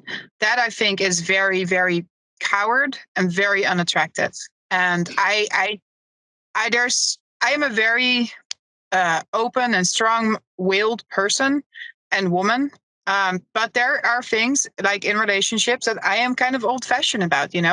I like it when a man holds the door open for me, there are certain things that I'll probably be more involved, with the house cleaning if I don't have to work 50 hours a week, you know what I mean? Because it's my home. I am the homemaker. I make this a home. And men are just not as strong like that. And I think that's also why we see this cookie cutter houses with live, laugh, love instead of people still having personality and character. And I miss that. Yeah, well, sorry, go ahead, Silas. You had to have the division of labor, and we are a sexually dimorphic species, and we have been gynocentric. All societies, when you have this situation where the female is the one who's deciding how many people have kids, if in the past, if you had a tribe of 50 women and 50 men, 50 females, 50 males, if that tribe, for some reason, like 50 of those, like 49 or 45 of those women got a disease and all died, that tribe would be done in the next couple of generations. But if 45 of the men died and the women were still there, they could reproduce and increase. So that's always been there. You look in the animal kingdom, animals that have the dimorphism that we have, and the females having the controlling sex genes, that's what life is for the reproduction. It heads that way. But feminism, part of why it is the situation it is, it's same things that we're talking about the insurance system, same things we're talking about all these other systems, is because it's been mutated by the state. It's been mutated by that because the initial feminism that we're living with in the West and spreading metastasizes and the spread all over the world began because some middle-class, wealthy white women wanted to vote. And that was essentially the main thing. So from that root, it was used by other people with the tools, and now they've twisted into things like, hey, we can double the workforce and add people who are being taxed. Like, let's most definitely do that. So there's so many different reasons why they've decided to do these things and go away from the things where it's someone can be proud to be an actual homemaker. It used to be such a valuable thing. And those emotions of the men was not just emotions for every single random woman. It was the emotion for the woman who's taking care of your children, bringing your children up, making sure that you have a home to come home to. And that would drive that man to work a lot harder. And just like you were talking about that homemaker, that whole situation of focusing on kids and focusing on places to live, when you mentioned the chickens, we just had a conversation with Mark Kibler, so you can also check that out in the I Know Great People series. And he's a farmer, and he was telling us about starting more like humanely fed foie gras and different things. He actually lived in Washington for some time and then moved to Ohio. It might be small world. You might have somehow. Do you know anyone named Mark by any chance? No, I do not. Okay. well, he moved back and he lived with his family on this. It was a 36 acres or so. And it's him his wife and 3 kids, and they work on the farm. It was 4 kids, I think. It was 3 boys and 1 girl, and they work on the farm together. And he was telling us about the chickens that he's trying. He's trying new ducks and geese and things like this. And that was a decision that he made. He still has a regular out in the world job, but his wife and his kids live on that farm together and they grow the food together. And that's still something that many people in the United States of America can do, but they just decided we're not going to do this anymore. It's not what we do anymore. And I don't understand how and why that has really happened in the United States of America. So I had a few comments to make. So we talk about feminism, but the other thing, and especially I've been listening to and posting stuff about this lately, about the sexual revolution, the legacy of that. Rollo Tomasi made the point how birth control, which was released in about 1965, that changed civilization more than the atomic bomb, because the idea of you can have sex and not reproduce, that completely changed the whole dynamic with sex. Whereas in the past, it was you had to sort of grit your teeth and say, okay, I'm not going to do it till I'm married. Or if you have a kid out of wedlock, it's like, they pass off the kid as someone else's or gets given up for adoption, all this. But that plus the welfare state and all this other stuff, that completely opened the door to all these different things. And it's like, it's created all these problems. I don't know if you ever saw, I posted, there was a former Cosmopolitan writer. Her name is Sue Ellen Browder. And she's very interesting because she basically came out after she retired. She's like, I sold women all these lies so Cosmo and their affiliates could make money. She's like, I told them, like, go out, sleep around, it's fun, be liberated, all this. And they don't tell you that doesn't end well. And then a lot of these women get older and it's either they can't do that anymore or they want to settle down and guys are like, sorry, we're not interested. And then, it's like there's no going back and redoing it. And it's just crazy. And it's like, it's a tough situation because I think on the one hand that cat's out of the bag, but at the same time, it's like we can learn from these mistakes and sort of change course accordingly as well. So. Yeah. And I think instead of doing this like great reset, I think it should be a time when people can do like a new game plus. You know how in like video games, sometimes the new game plus system, for those who aren't familiar with it, is sometimes you finish the game or you end the game or something, and you get a certain ending of the game that you're playing. Then you start a new game plus from like the start of the thing again, but you have the memory that you have the experience that you have, the tools and the things.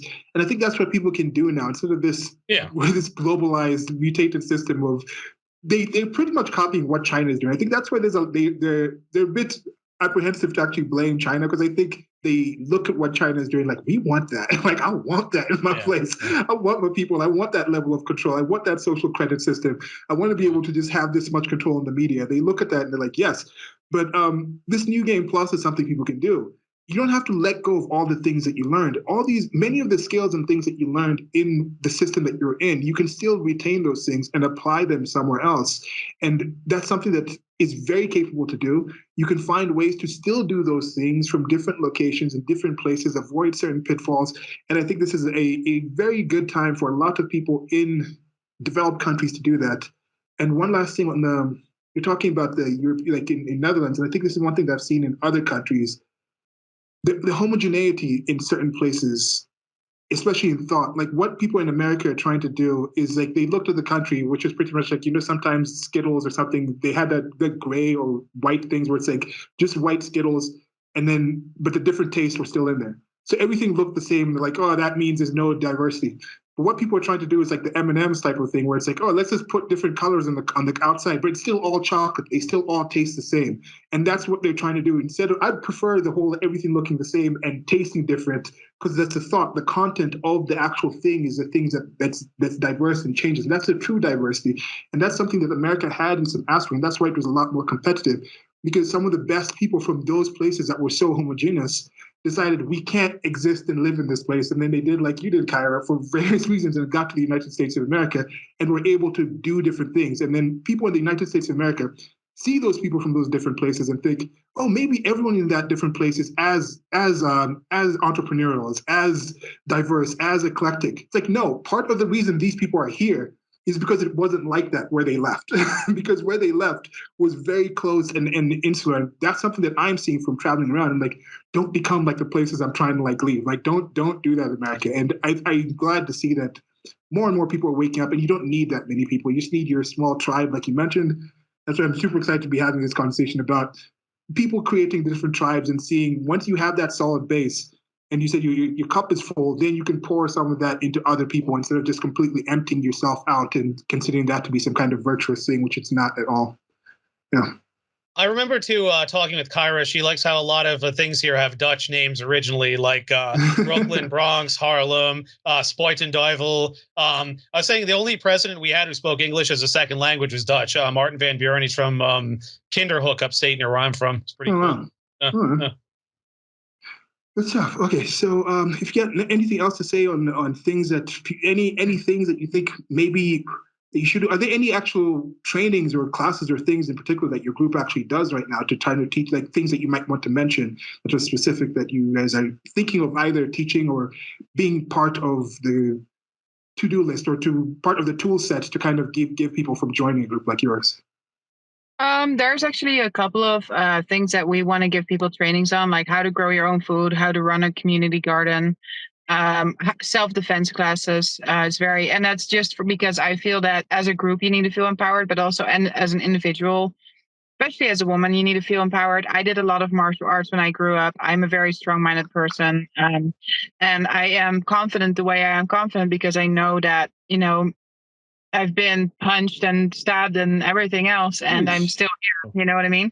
So, we're going to have a tough time if you've never been in a fight or never, don't know what to expect. It's going to be a real hard time for you. You know what I mean? And all is the mind. The mind is all. And if your mind thinks that your body is strong and you feel some sort of confidence, then you're much, much stronger as a person, much stronger as a group.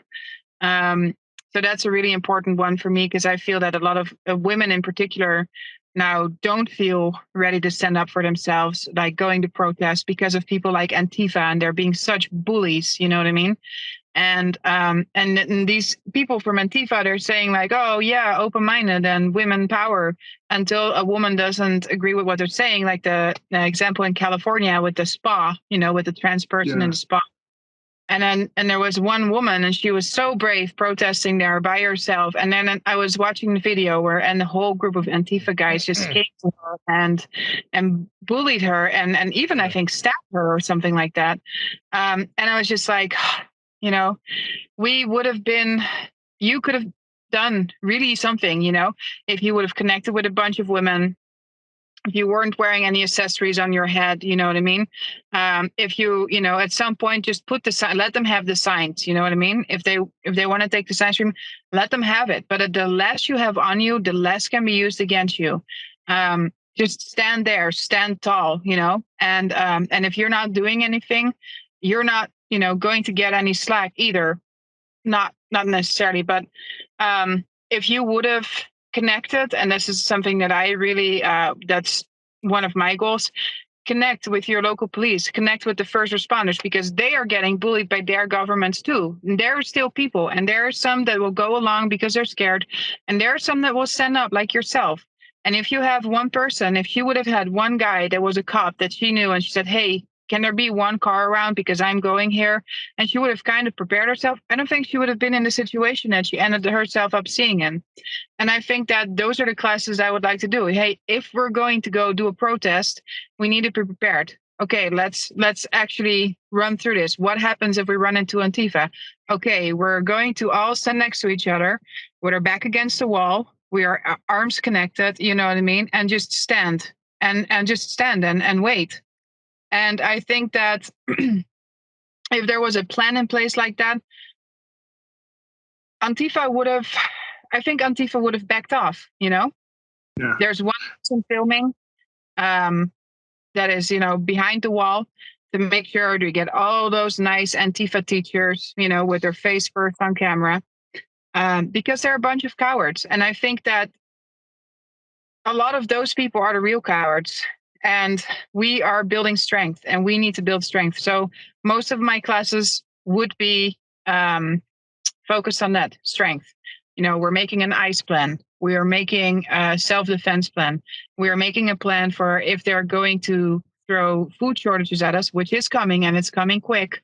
I can already see them at the port of Seattle, the containers just building up and building up. Then we know what to do. And the thing is that that's what government is doing. They're trying to take these things away from you because they're trying to show you, without us, you're fucked. And what we need to show them is that without you, we are better off. And that is what I essentially want to teach people with FIOLA. Yeah, that's good. And most definitely, just the situational awareness is something that's definitely good to have that practice. And that's something Antifa is doing. There's many videos of people speaking to Antifa groups, and they have their groups and they plan the things and they have a game plan when they show up to places to do that whole thing. Initiate something, record, and then release the recorded out. Or common groups, wear masks, or arrange in this place. Like they're rather organized in that sense. So like or not, the things that they stand for, that whole organization is something that humans do better than any other animal. Maybe some animals do better. I don't know. But just as you're talking about this, I think definitely it would be good to get you in touch with Mark. He's doing some things. The farming thing, he was talking about getting a certain kind of pig smaller so he can give it out to people. He's trying out different kind of farming things. And that's part of what I want this whole I Know Great People thing to kind of build a network of people where the information that we talk about here is also available for other people to come here and get this information or get in touch with the people here, try to get people I know to meet other people that I know that we talk about in this situation. Because Mark probably has some things he might be able to talk about with the farming things and that kind of aspect, and he's willing to share that information with everyone, whether it's for a group like FIOLA or if it's just somebody who has some small little, even just a few square meters in your backyard. There's probably something you can do, build a chicken coop or get some rabbits, depending on your zoning and all these other government regulation type of things. And then also Cassandra, who's going to be coming on sometime this next week. I don't know if we're going to be talking about this topic in particular, but she's been teaching martial arts for I think a couple of decades now, maybe almost 20 years now. And she started as a kid doing it, and then I hasn't been teaching the entire time, but now she's actually developing a course for herself specifically for women's self-defense. So most definitely, if you're talking about that, that's something that I was going to work with her together to do the graphics and the amateurs for it. But maybe once she has that together, you can also share some of that and see if there's some of those things that you can use with that. And that's taking advantage of all this information in the network that we have, these social networks. And I think that's a good a place as any to be able to do that. And yeah. Awesome. All right. So anything else, or we're going to move on to the most important question in this? Yeah.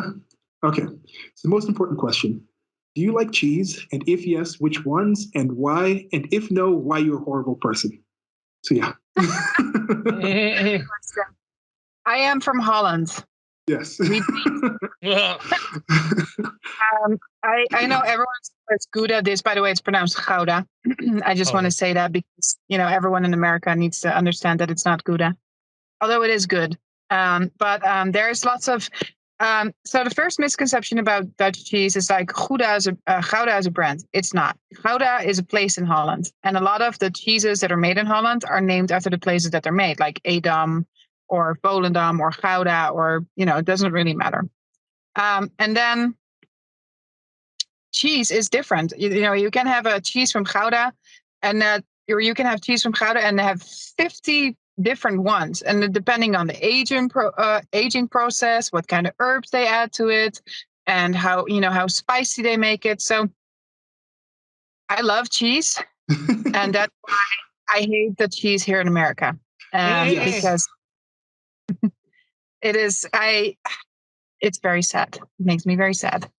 It's actually called government cheese. It's again, the government is messing things up. I think I may have said this in a previous discussion, but I always found it funny, especially when I went to culinary school, where Europeans said American cheeses have no flavor, then Americans say European cheeses are too strong. But it's because we're used to stuff that's been so pasteurized, homogenized, everything, it doesn't taste like anything. So when you have European stuff for the first time, it's like, whoa, this is too much. But for you guys, that's normal. And you get Kraft singles and you're just like, what the hell? It's triple pasteurized, homogenized. It's designed so you can put it on a shelf and it can sit there for a month and it's fine, but it's no good. Well, the biggest takeaway is I love making, one of my homemade specialties is my homemade tomato soup with grilled cheese. It's great.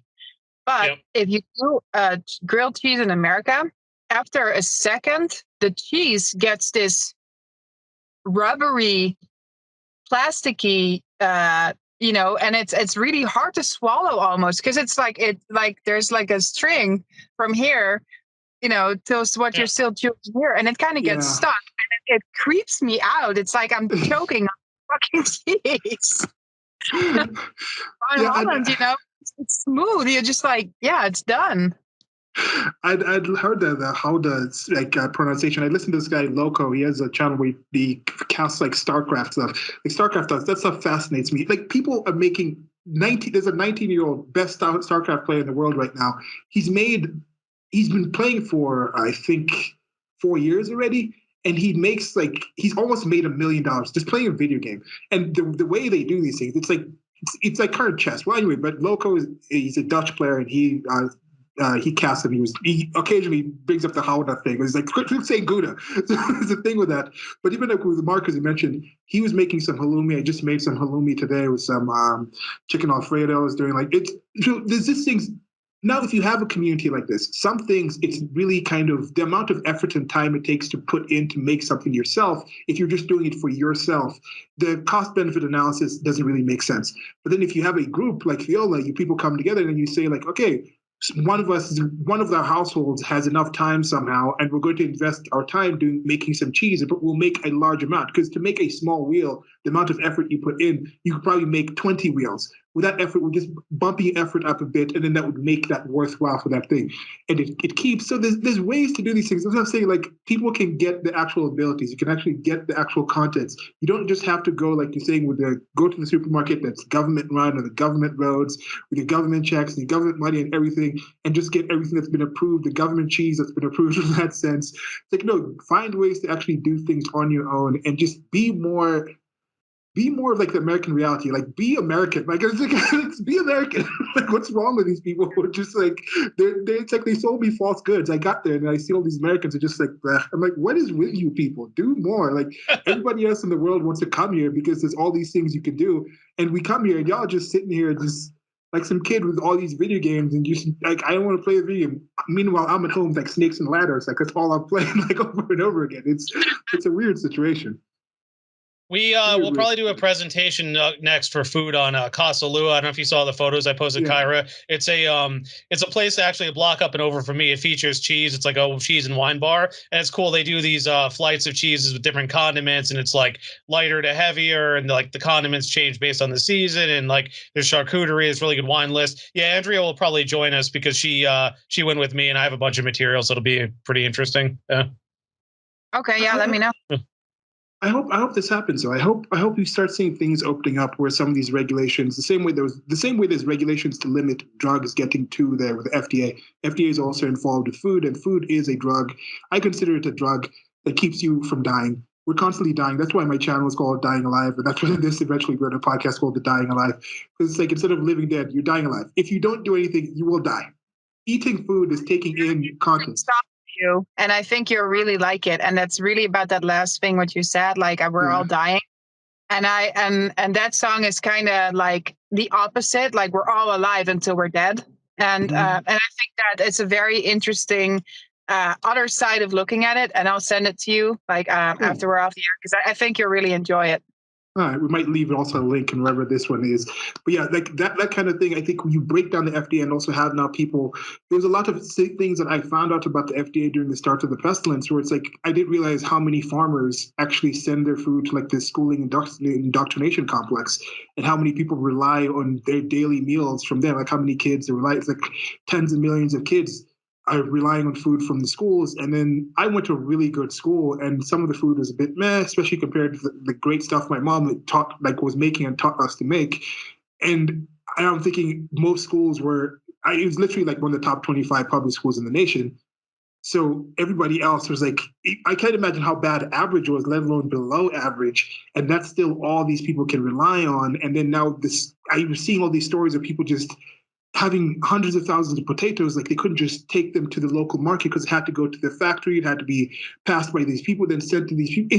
You can't package things and just send them to your neighbor. It's so horrible. And even Mark was talking about those things where he was saying some of these things we just can't do anything with it because we have to go to this place to do it. Like we have sometimes in the situation, so we have to make sure things are right at the point because you don't want things to spoil, things to go bad. And it's such a crap situation because in first world countries, people misuse the resources that they have. In developing countries like here in Kenya, there's no resources. So it's a different kind of situation where it's almost more pathetic to see the first worlders because it's like you have the tools, you have the abilities, but you're misusing it. Here, people are just not aware. Like here, there's not good enough roads. So in Western Kenya, where there's a lot of rains, like food will rot in the actual ground because there's not enough people to pick it up. And then even if you plant it, if you harvested it and put it in the trucks, it couldn't get across the country in time because there's no system. So that's the kind of situation. But in America, it's like you're not allowed. People are like, if you take that out of the ground, we're gonna fine you. Like, what is wrong with these people? Well, because I noticed this too when I went to culinary school as well too. Like, we threw away so much food there, and people were asking like, why are we doing this? Why don't we give it to like the homeless people in Poughkeepsie right nearby? And it's like, well, there's laws against us doing that. It's like, that's the thing. I keep emphasizing that. They're like, oh, there's food being thrown away when people are hungry under capitalism. I'm like, that's not capitalism. That's the government mandating we throw it away. Oh. Yeah, and I mean, I don't want to like rattle ourselves here. The spooks listen to this, but when you have those kind of groups and things like that, if you have a group like FIOLA, you just send the stuff to you. That's why the government wants to get into like all the things. They want everything to be all regulated. They want to know about you $600 account changes, because it's not this whole idea. Oh, it's the billionaires not paying the fair share. No, they want everyone. They want to know what you're all doing, because otherwise you could just have a situation where you just have a community and just set up your own barter trade. What are they going to do? I mean, they're going to try to come and get their filthy lucre for that, get their pound of flesh. But you can do these things. There's ways, there's workarounds from this system, because you have the tools, you have the ability, you have the information. If you're listening to this, chances are there's a lot more things you can do with the actual internet, with the actual access to tools and communication that you have, because this is the first time, and America is probably the first society and culture with all the connections and the things and the actual diverse areas and people and abilities where you can actually have freedom of speech. Like, the idea of freedom of speech in the past was a good idea that came up in the United States of America, but the tools and the ability to actually exercise that freedom of speech did not exist. But now it does, and that's part of why you have this so-called whistleblower talking about, like, the first whistleblower ever to say we need more of what I'm blowing on, versus the people who blow before and say we need less. Huh? I don't think I've ever seen something so cringeworthy. What a pathetic attempt of propaganda. It was Thunberg, and that was bad as it was. Yeah, this is worse. But I think more people were calling this out. I've seen people on the internet just calling her out, being like, "Guys, this is ridiculous. No one's buying this." I mean, it's hilarious. She got a verified Twitter account after like 2 days, and they're like, "Okay, like Assange is in jail, Snowden is exiled, Seth Rich is in jail." It's like, you know. It's government cheese. It's seriously like that government cheese, like saying Velveeta is cheese. I'm like, no, that is not cheese. Like, that's processed. Like, don't bring me that stuff. All right. So now we'll move on to the last one. And the last question here of the main section of this is, anything else you'd like to add about FIOLA, about what you do?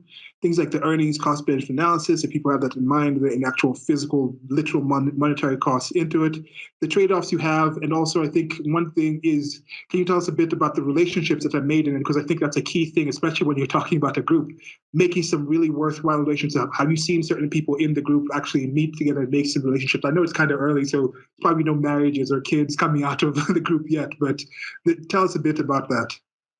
It's more about friendships right now, and it's really nice to see that, you see people being friends from all sides of the spectrum. So yeah, like you said, it's a little bit early. What I'm struggling with is, how to take, because I don't want to ask for like a membership fee. I always am very wary of, paying membership fee to other groups. You don't know if the money is going to be mismanaged. But on the other hand, to do things and to make your group big, you need money. So that's what I'm struggling with and trying to figure out, like, how am I going to afford some of the things that we're going to need, like being able to provide people with ice plans, for example, communications between the different territories. So it's, like I said, it's kind of in a calm waters right now, because I am, so preoccupied with my personal life. But once that settles down, I will be focusing mainly on that. We have like the first emergency is like the ice plan, because, we do all know that something's coming. The media is already telling us that's something is imminently coming closer and closer. So we need to make sure that is number one. What are we going to do when the shit does hit the fan? And so That's just things that I'm trying to figure out. The relationships between people, it's great to see more and more people joining the middle, we also see that the red pillars are definitely more tolerant than the left pillars. There's a great meme about it in the other day. It was like, the red on one side and the blue on the other side. And there was one person in the middle. And it was like both sides make good arguments.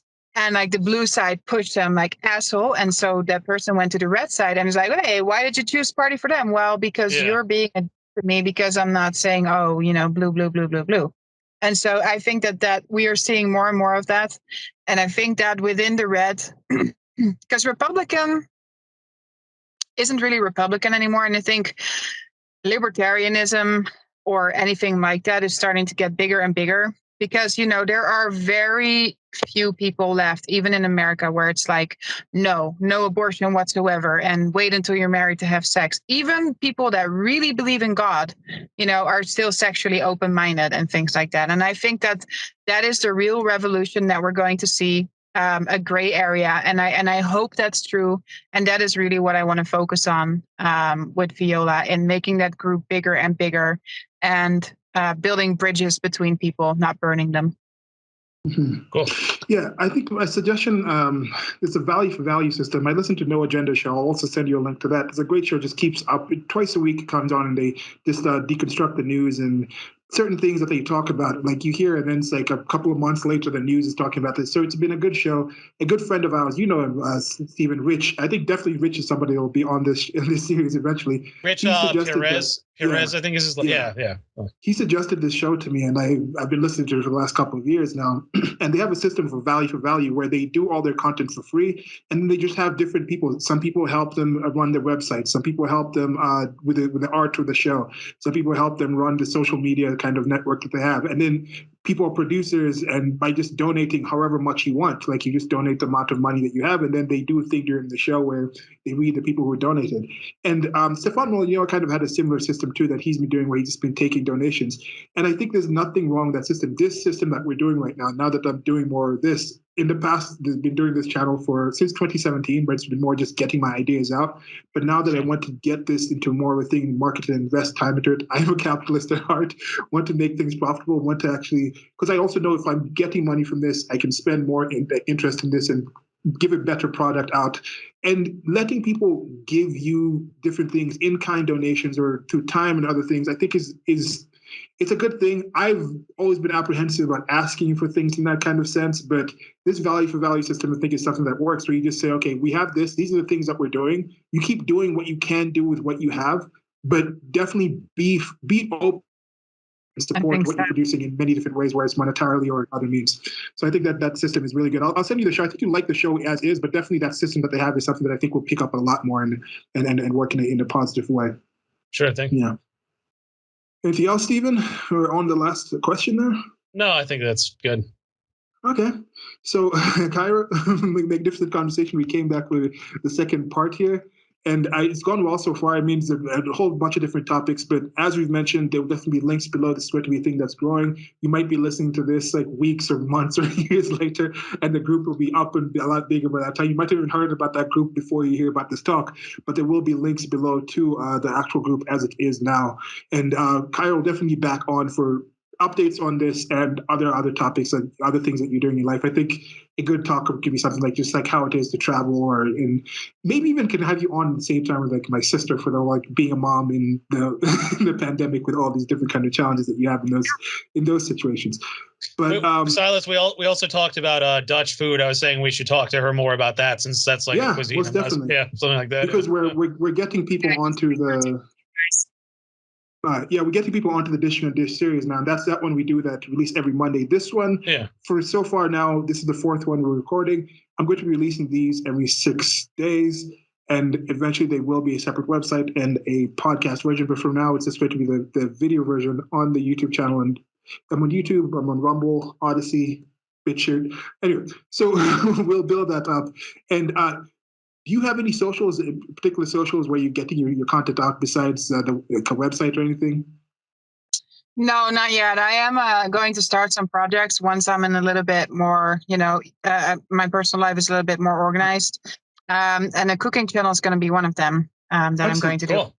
Cool. Then So, yeah, most definitely that one you can add to us. My sister, huh? I'm not gonna tell too much about it yet, but I'll let you guys know. Most Sure thing, definitely, yeah. because Be cool, that's yeah. something Yeah. eventually we want to start adding it. I've had the Chefing It Up thing on the side where I just post some of the things. So that's most definitely something we also have in the, yeah. So just connect these things, connect these dots, build this tribe, build this movement and things like that. I think it's a positive thing that we're doing here. And thanks a lot for taking your time here. Yeah, thank you. So much for having me. I think we'll just go to the last three questions. These are normally pretty fast because we haven't built this up yet, but this is something that we'll be adding on to it. So do you have any questions for us, for Stephen and I, in particular to the topics that we've been talking about? No, guys, not really. I was really expecting that I would have prepared something, but no, not really.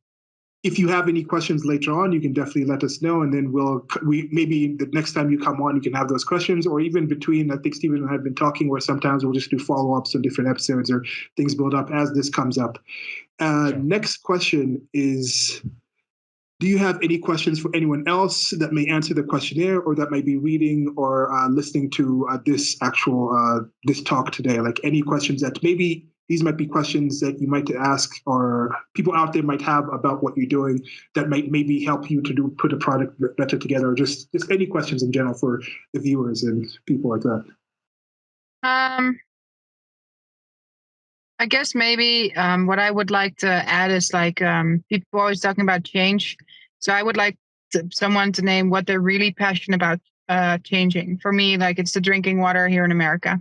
The fluoride that's added to it. If I had to pick one thing that I would fight, with my entire being, it's clean drinking water. And I think that a country like America that is, unable to drink their own tap water because, it's so gross or so, stuff in it that, we don't want to put in our bodies. I think that's actually pretty sad. So my question would be, what if there's one thing that you could change in the world, what would you change? That's a good question. Yeah. Think about that question too. Yeah, that could be also one of the questions that we add in this next section. But yeah, this just the water thing is, as you mentioned, that the amount of drugs, like the trace levels of drugs that are in the water in the United States of America is filthy. In cities especially, it's just a filthy amount of because the amount of psychoactive, like SSRI, selective serotonin reuptake inhibitors that people are on because of, again, this whole system with the insurance where people, instead of actually caring for your health, it's a healthcare system where they just sign the prescription, sign the prescription, give you, because they understand if they do this, they can't get sued. If you come in and you say you have this problem, it's by the insurance, it's give them this drug. So it's a lot easier to give them that drug and then they have a negative result from it, because you can't be sued. You're protected in that kind of sense. But in the older system where you really cared for the health of your people, the healthier the people were, the better you were as a doctor, the better you were as a healthcare provider, the more clients and people you'd get. So you get in that situation where you take certain risks to ensure this person has good health. And it's that's a weird thing. But how far has that water got into? Like if you get like a well, if you're in like a rural area and you dig a well, that's not involved with the fluoride and things like that, right? Like that water is still clean, right? I was going to say I grew up with well water. No, that's not the case. The issue is the cities, because water towers and that's all the stuff that's put in. Whereas like if you dig a well in like the middle of nowhere, like I'm from, as long as there's no pollution right there, I mean, it's fine. So okay, good to hear. Yeah. Okay, so yeah, this next question again will be the last question we have here is, would you like to take one of the random or requested questions?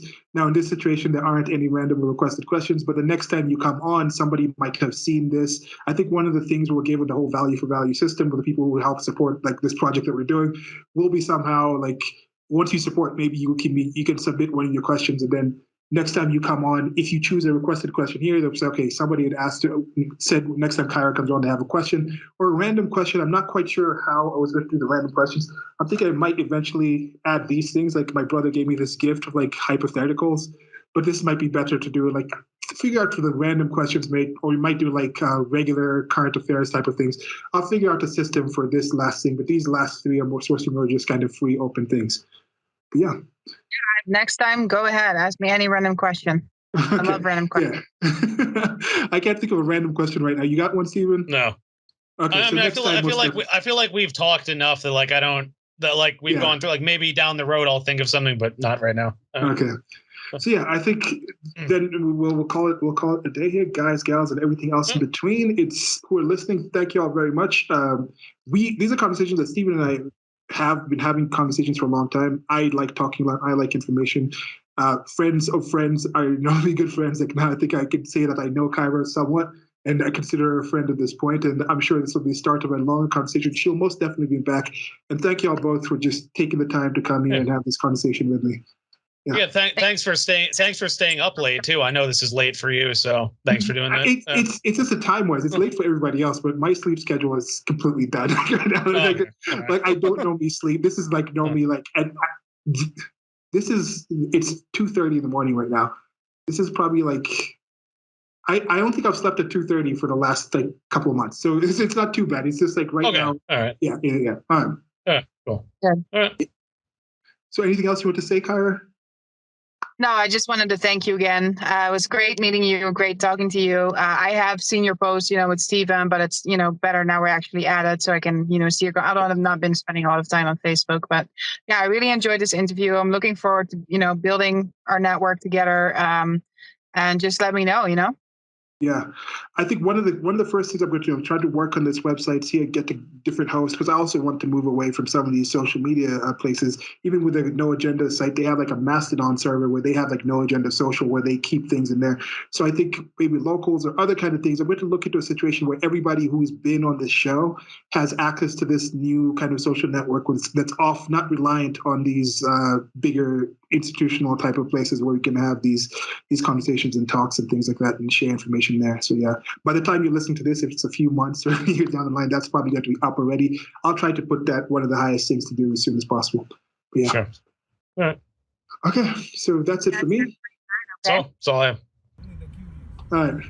Goodbye. Goodbye, everybody. Thank you.